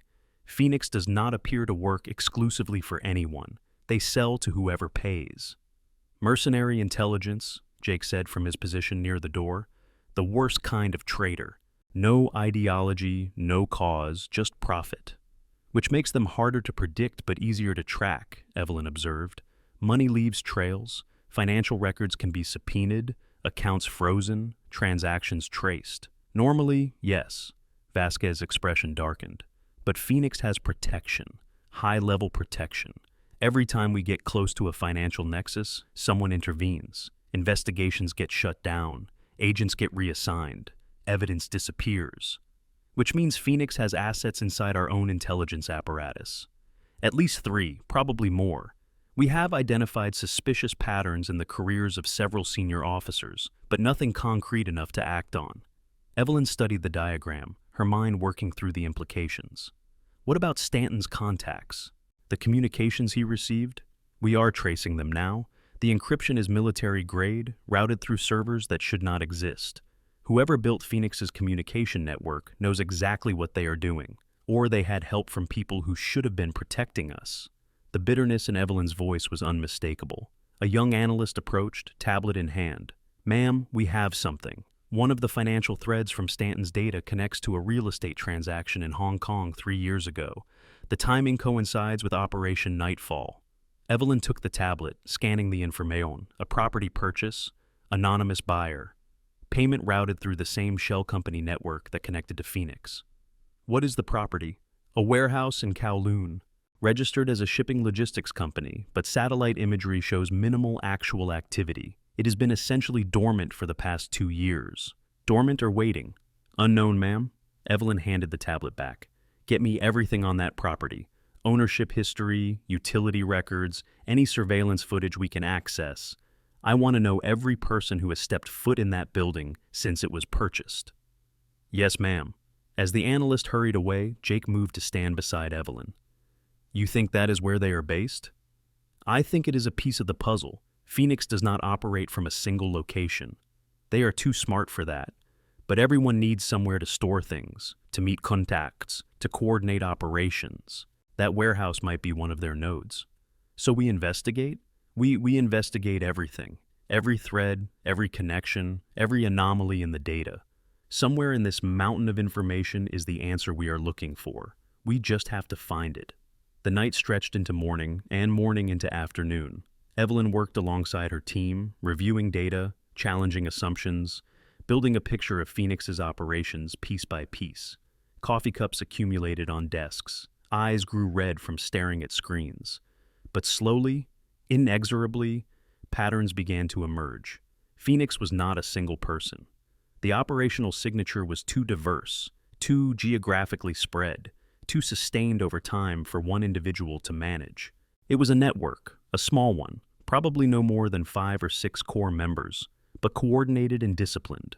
They communicated through a system of dead drops and encrypted channels that changed regularly, never using the same method twice in succession. Their tradecraft was impeccable, the kind of operational security that came from years of experience and intimate knowledge of counterintelligence techniques. "They trained with us," Evelyn said during one of the briefings, her voice flat with certainty.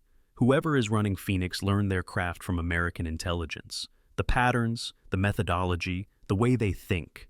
This is not foreign training. This is homegrown," which narrows our suspect pool considerably, Vasquez observed. How many people have that level of tradecraft and the access Phoenix has demonstrated? Hundreds, maybe thousands over the past 2 decades. CIA, NSA, DIA, military intelligence. Anyone who served at a senior level in any of those organizations could potentially have the skills. That is not narrow at all. No, but it is a start. On the second day, they caught a break.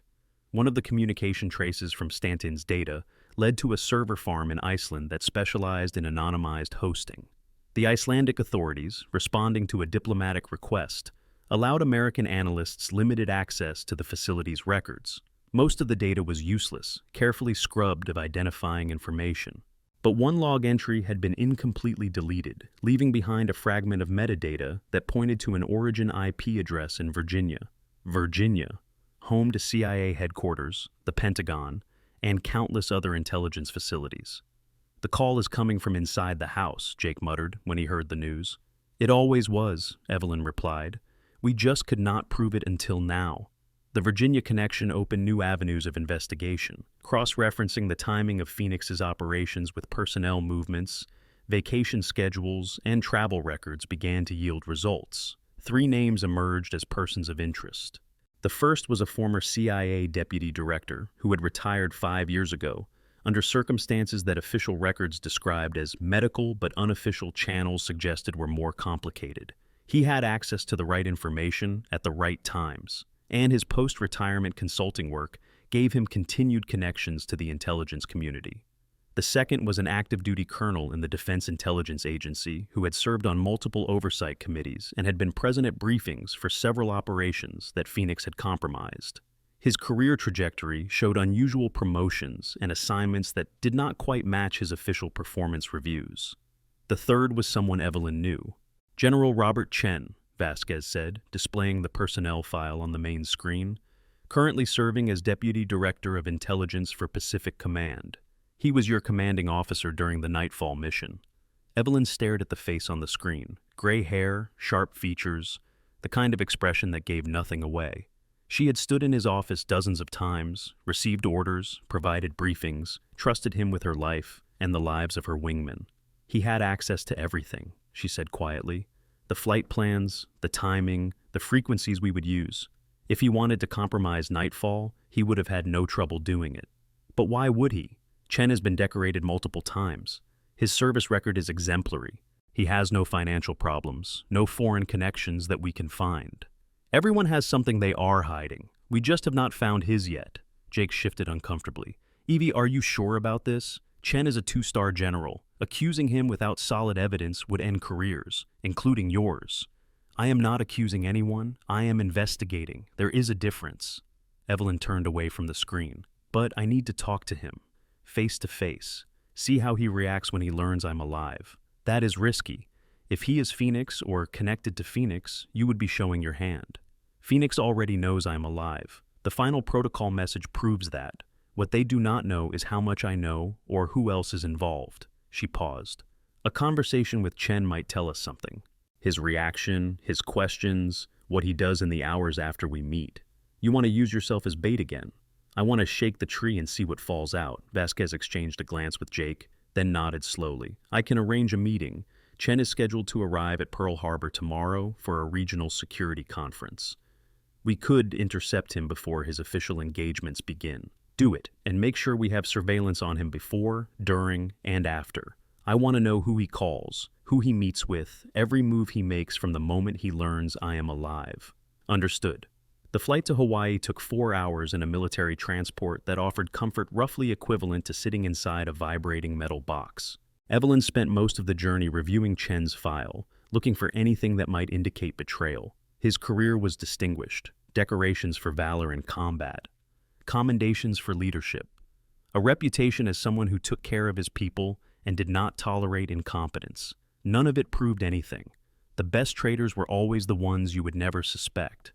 Pearl Harbor was humid and crowded with military personnel from half a dozen nations attending the security conference.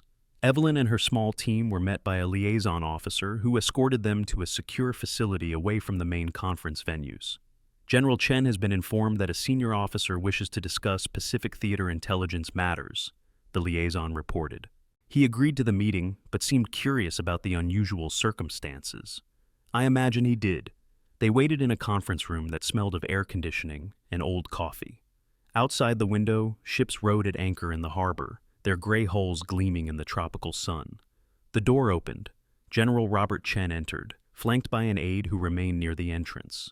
His uniform was immaculate, his bearing erect, his expression professionally neutral. Then he saw Evelyn. For one fraction of a second, something flickered across his face.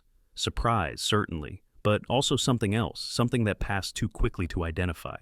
Lieutenant Colonel Hartwell, his voice was steady, betraying nothing. I was told you were dead. The reports were exaggerated, sir? Apparently so. Chen moved to the table and sat, his movements controlled and deliberate. I assume you have an explanation for your prolonged absence? Several explanations, sir, none of them simple. They rarely are in our business.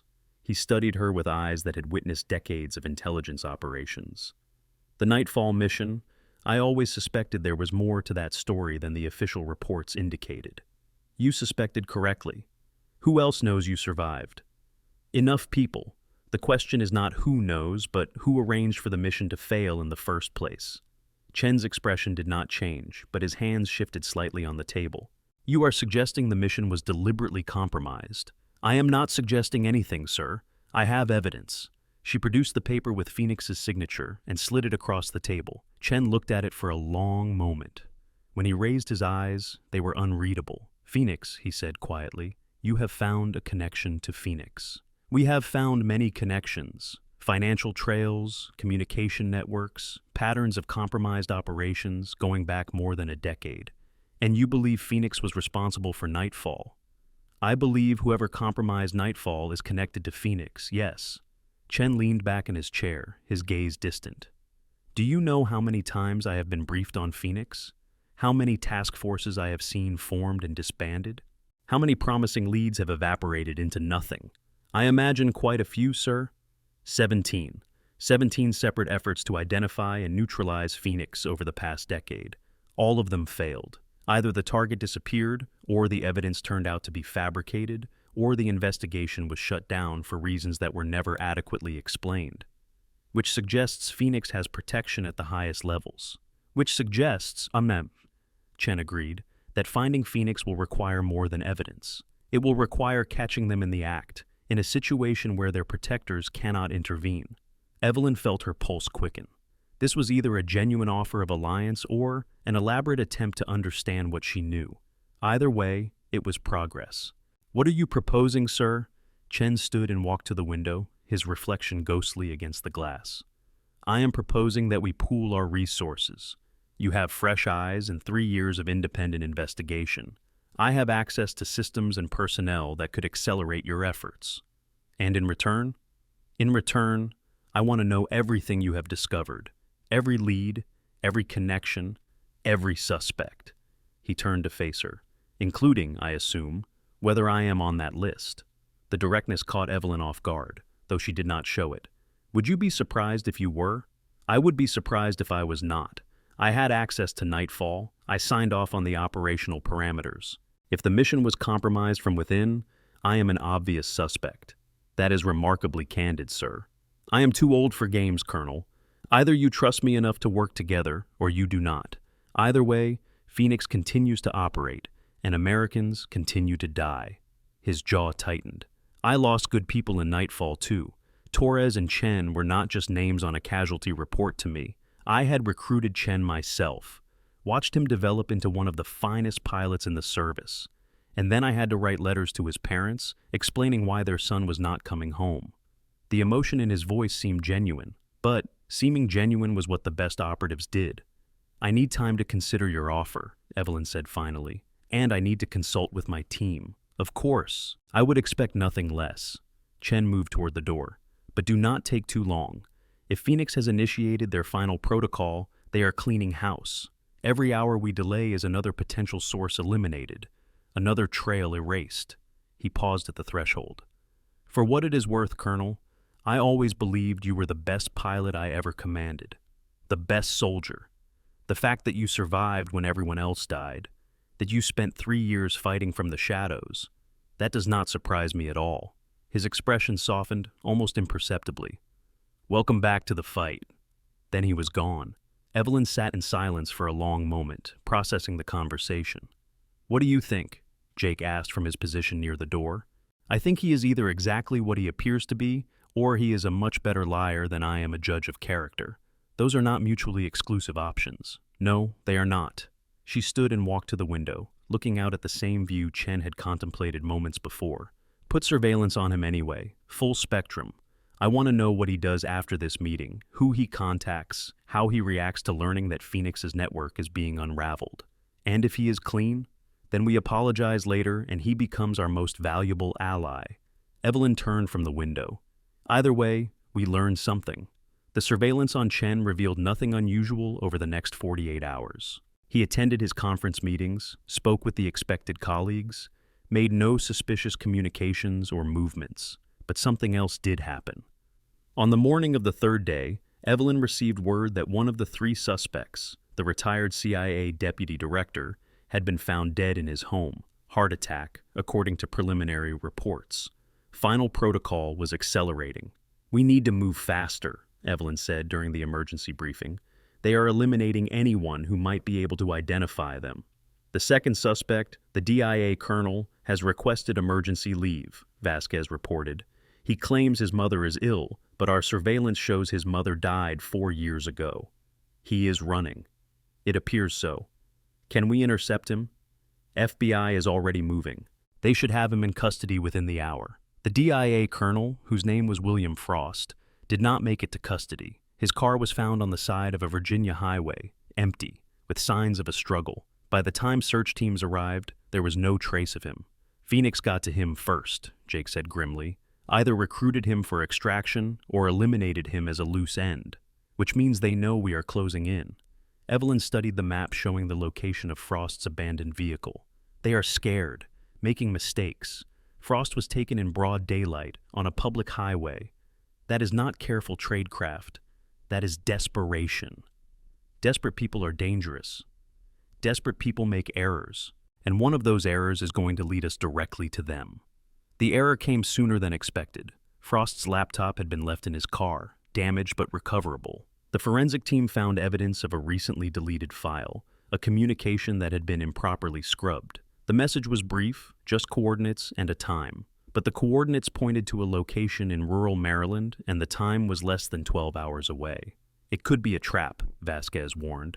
They know we would recover the laptop. They might be setting us up. Probably, Evelyn studied the map. But it could also be genuine, a meeting location that Frost was supposed to attend before he became a liability. Even if it is genuine, Phoenix will know their plans are compromised. They will not show up. Maybe. Or maybe they need this meeting badly enough to risk it. Evelyn made her decision. We go. Full tactical team, surveillance, the works. If it is a trap, we spring it carefully. If it is genuine, we might catch them in the act. The Maryland location turned out to be an abandoned farmhouse surrounded by overgrown fields that had not seen cultivation in decades. The tactical team took positions in the woods around the property, while Evelyn and Jake monitored from a mobile command vehicle parked half a mile away. For hours, nothing happened. The farmhouse sat silent and still, its windows like empty eyes staring into the darkness. Then, just after midnight, headlights appeared on the distant road. "Vehicle approaching," the team leader reported. "Single car, no visible passengers. Hold positions, let them arrive." The car pulled up to the farmhouse and stopped. For a long moment, nothing happened. Then the driver's door opened and a figure emerged. Even in the low light, enhanced by night vision equipment, Evelyn recognized the face. It was General Chen. "Chen?" Jake breathed. It was him all along. But something was wrong. Chen was moving strangely, his gait unsteady, his hands raised slightly as if under duress. And there was something behind him, a shadow that had not been visible from the road. A second figure emerged from the car, and suddenly everything made terrible sense. "He is not alone," Evelyn said. "Someone has him at gunpoint." The second figure moved into clearer view, and Evelyn felt her blood turn to ice. She recognized that face too. It was Captain Michael Torres, her wingman, the man who had supposedly died in the Syrian desert 3 years ago. "Torres," she whispered. "Torres is alive." "That is impossible," Jake said. "We recovered his body. We had DNA confirmation." "We recovered a body. DNA can be faked." On the screen, Torres was pushing Chen toward the farmhouse door, a weapon pressed against the general's back. His movements were professional, controlled. The movements of someone who had done this many times before. "Torres is Phoenix," Evelyn said, the realization hitting her like a physical blow. "He was working with them all along. He compromised Nightfall, killed Chen, and then faked his own death to disappear." "But why? He was one of us. He was your friend." "Was he? Or was that just another cover, another role he was playing while he sold us out?" She watched as Torres disappeared into the farmhouse with his prisoner, and something cold and hard settled in her chest. For 3 years, she had mourned her wingman, had blamed herself for not being able to save him, had carried his memory like a weight around her heart. And all that time, he had been alive, working for Phoenix, killing Americans. "Team leader," she said into the radio, her voice steady despite the storm raging inside her, "we have a hostage situation. One friendly General Chen, held by a hostile who is to be considered extremely dangerous. I am going in." "Ma'am, we should wait for backup. Let the tactical team handle this." "The tactical team does not know Torres like I do. They do not know his patterns, his weaknesses, how he thinks." She was already moving toward the door of the command vehicle. "I am the best chance Chen has." "Evie, this is crazy," Jake said. "Bamam bum oar," Jake said, grabbing her arm. "Torres was one of the best pilots in the Air Force. If he is Phoenix, he has been operating as a covert asset for years. You cannot just walk in there." "I am not walking. I am flying." She met his eyes with a calm she did not entirely feel. "Every pilot has their moves, Jake, their signatures. I know Torres is better than anyone. I know how he thinks, how he reacts, how he moves in combat. If I can get close enough, I can use that against him. And if you cannot, then you make sure the tactical team takes him down before he escapes again." She pulled her arm free and stepped out into the night. The farmhouse loomed before her, dark and silent except for a faint glow from one of the windows. Evelyn approached cautiously, her sidearm drawn, her movements silent on the overgrown grass. She could hear voices now, carrying through the thin walls. "Should have killed you years ago," Torres was saying. "But you were useful, a general with access to everything we needed. It was almost too easy." "You are insane." Chen's voice was strained but defiant. "They will find you. They are probably already closing in. Let them come. By the time they breach this building, you will be dead and I will be gone.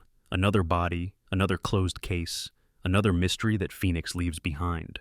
Evelyn reached the window and risked a glance inside. Torres stood in the center of what had once been a living room, his weapon trained on Chen, who was tied to a chair. The years had changed her former wingman. His face was harder, colder, the boyish enthusiasm she remembered replaced by something predatory. "Why?" Chen was asking. "Why betray everything you swore to protect?" Torres laughed, a sound devoid of warmth. "Protect? I protected nothing. I watched this country send good people to die in pointless conflicts while the politicians and generals sat safe in their offices. I watched friends die because someone decided their lives were acceptable losses. So you became the thing you hated. I became something better, something free." Torres's grip tightened on his weapon. Phoenix is not about ideology, General. It is about recognizing that loyalty is a lie we tell ourselves to justify our own exploitation. The only thing that matters is survival, and I have survived for 12 years while better men than you died around me. Evelyn had heard enough. She moved to the door, tested it quietly. Unlocked. Torres was confident, perhaps too confident. She slipped inside, her footsteps silent on the dusty floor. Including Torres and Chen, she heard Torres continue, or should I say, including a pilot named Chen and a body I procured to take my place. The DNA was the hardest part, but Phoenix has resources. By the time the crash site was investigated, there was enough evidence to convince everyone that Michael Torres died a hero. And Hartwell, she survived. A complication. One that should have been resolved today, but apparently Widow Maker has more lives than a cat. She is going to find you. She has been hunting Phoenix for 3 years. She will not stop until she brings you down. Let her try. By the time she pieces together what happened here tonight, I will be on another continent with a new identity and a very comfortable retirement fund. Evelyn stepped through the doorway into the room. Actually, she said, I am already here. Torres spun, his weapon rising, but Evelyn was already moving. Years of combat training took over, muscle memory, guiding her through the motions she had practiced thousands of times. She knocked his gun hand aside just as he fired, the bullet burying itself in the wall. Her elbow connected with his jaw, snapping his head back. She followed with a knee strike that should have dropped him. But Torres was good, better than she remembered. He recovered faster than any normal person should have, his counterattack coming from an angle she barely managed to block. They exchanged blows in the cramped space, furniture shattering around them, dust filling the air. I knew you would come, Torres gasped between strikes. You were always predictable, Evie, always had to be the hero, and you were always a coward hiding behind other people's courage. She landed a hit to his ribs, felt something crack, but he responded with a strike that sent her stumbling backward, her vision blurring. I was the best, Torres snarled. Better than you, better than Chen, better than anyone they paired me with. And what did it get me? Medals I could not spend and a pension that would barely cover rent. Phoenix offered me what this country never did. Appreciation, compensation, freedom. Freedom! Evelyn spat blood and raised her fists again. You call murdering your comrades freedom? I call it business, nothing personal. He attacked again, a combination that she barely managed to deflect. She was tiring, her body protesting after days of limited sleep and constant stress. Torres, whatever else he was, had clearly maintained his physical conditioning, but she had something he did not. 3 years of rage, 3 years of guilt and grief, and burning determination. She channeled it all into one final assault, abandoning defense entirely, accepting the blows he landed in exchange for the ones she delivered. Her fist connected with his throat. Her knee found his solar plexus. Her elbow crashed into his temple. Torres went down. He tried to rise, but Evelyn was already on top of him, her knee on his chest, her weapon pressed against his forehead. It is over, she said, her voice ragged but steady. Phoenix is finished. Torres looked up at her, and for a moment, something like his old self flickered in his eyes. The pilot she had flown with, the friend she had mourned. Then it was gone, replaced by cold calculation. You have no idea what you are dealing with, he said. I am just one node. Phoenix is everywhere, in every agency, every branch, every level of government. You cannot kill an idea, Evie. You cannot stop something that has been growing for decades. Watch me. The tactical team burst through the doors, weapons raised, flooding the room with lights and shouted commands. In seconds, Torres was subdued and restrained. General Chen was being freed from his bonds, and Evelyn was being helped to her feet by Jake, who had apparently followed her, despite her orders. That was insane, he said. Absolutely, completely insane. It worked. This time, what about next time? Evelyn looked at Torres, now being led away in handcuffs, his face a mask of hatred and defiance. There is not going to be a next time, she said. This ends now. The interrogation of Michael Torres lasted for 3 days. He resisted at first, maintaining his defiance, but the weight of evidence was overwhelming. Financial records, communication logs, testimony from Stanton and others. One by one, the pieces of the puzzle fell into place, revealing a network that stretched further than anyone had imagined. Phoenix was not one person or even one organization. It was a philosophy, a way of operating that had infected elements of the intelligence community for decades. Torres was a senior operative, but there were others, some still active, some already eliminated by the final protocol. The ones we have identified are being rounded up, Hayes reported during a briefing at the Pentagon. 7 arrests so far, with more expected. It is going to take years to fully assess the damage and rebuild the compromised systems. But we stopped them, Jake said. Phoenix is exposed. Phoenix is wounded. Exposed. But as Torres said, you cannot kill an idea. Hayes looked at Evelyn.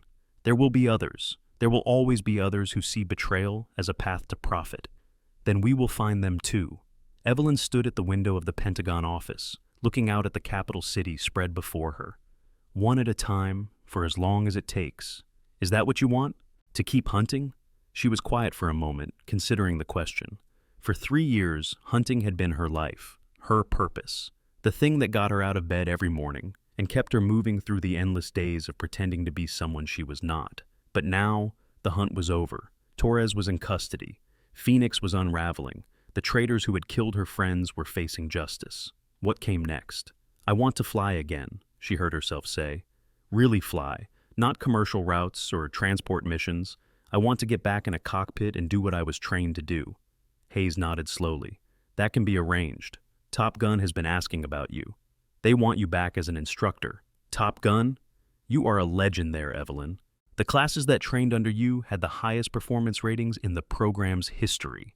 And now, with everything that has happened, you are more than a legend. You are a symbol. I do not want to be a symbol. I just want to fly. Sometimes, Hayes said gently, we do not get to choose what we become. Sometimes the world decides for us.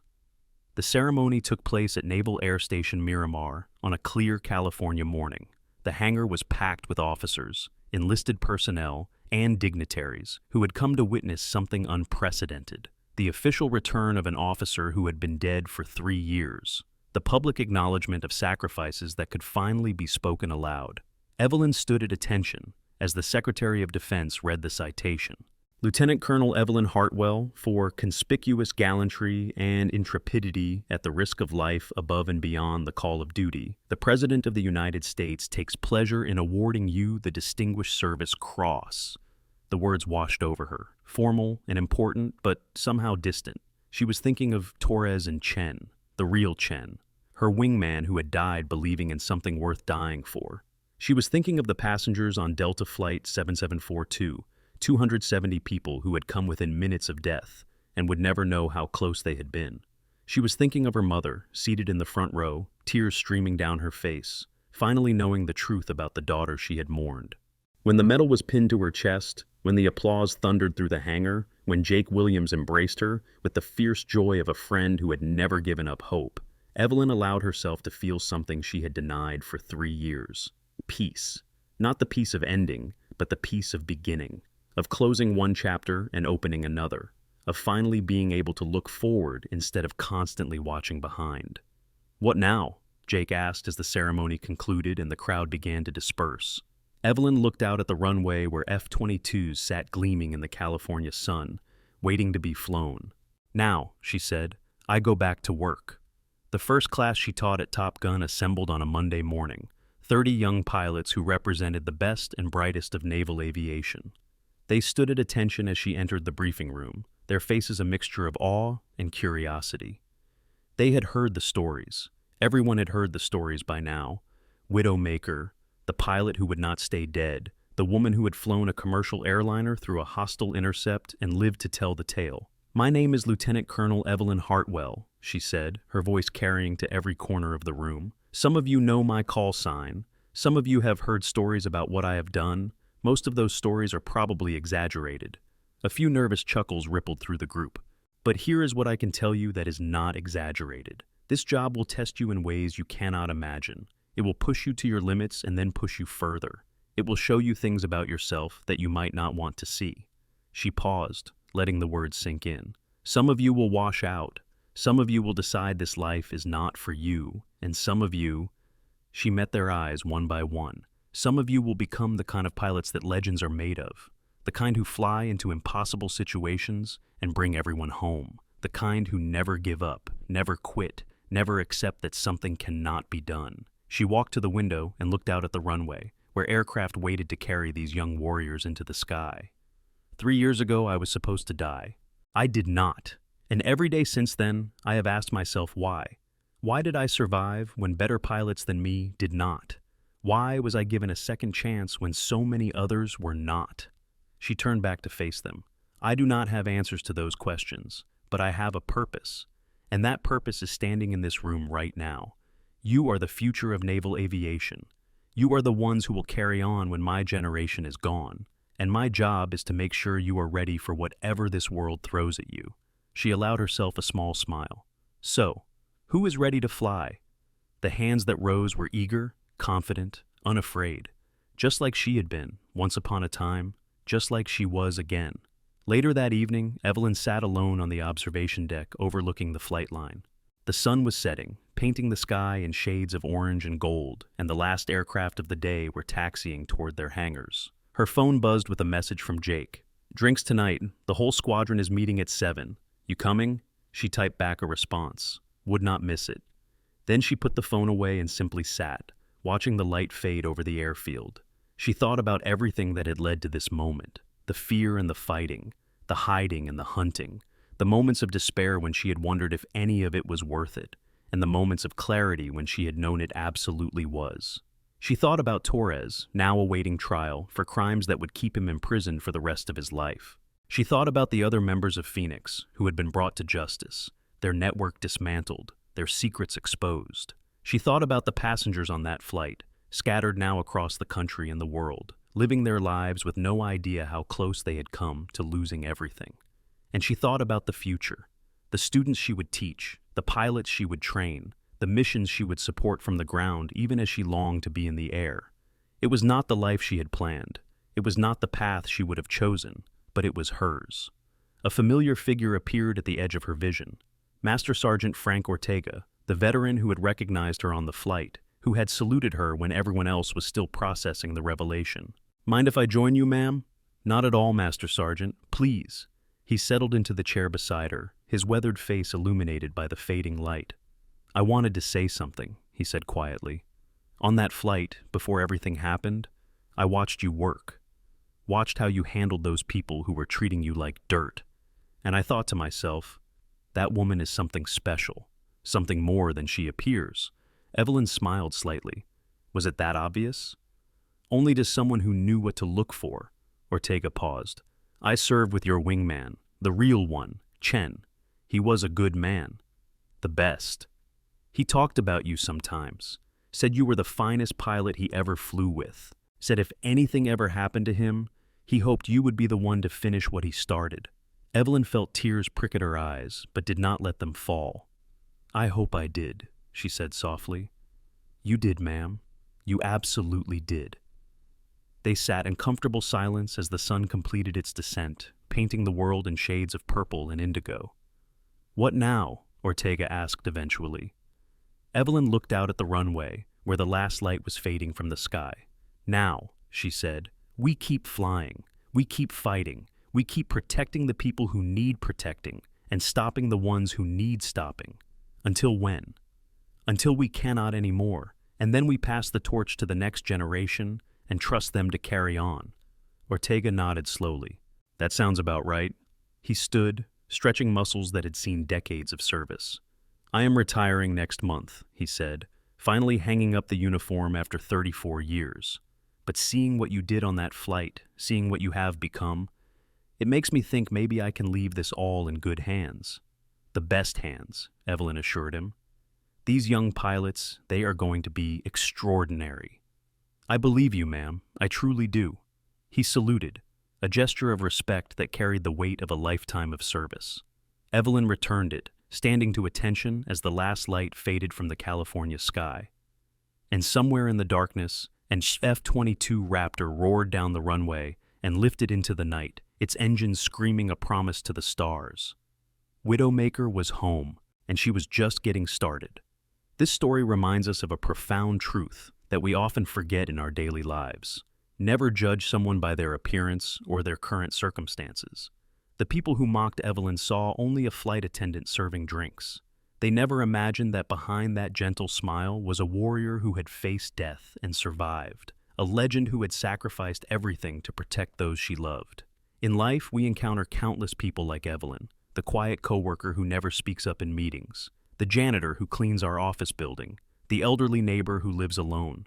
We never know what battles they have fought, what sacrifices they have made, what strength lies hidden beneath their humble exterior. True heroes do not advertise. They do not wear their medals on their sleeves or demand recognition for their service. They simply do what needs to be done, quietly, without fanfare, without expectation of reward. So, the next time you meet someone society considers ordinary, remember Widowmaker. Remember that greatness often wears disguise. And remember that the measure of a person is not in their title or their wealth, but in their courage when courage is required. If this story touched your heart, share it with someone who needs to hear it today. Subscribe to our channel for more incredible stories of hidden heroes walking among us. And in the comments below, tell us about an unsung hero in your life, someone whose quiet strength has inspired you. Because every hero deserves to be recognized, even if they never ask for it.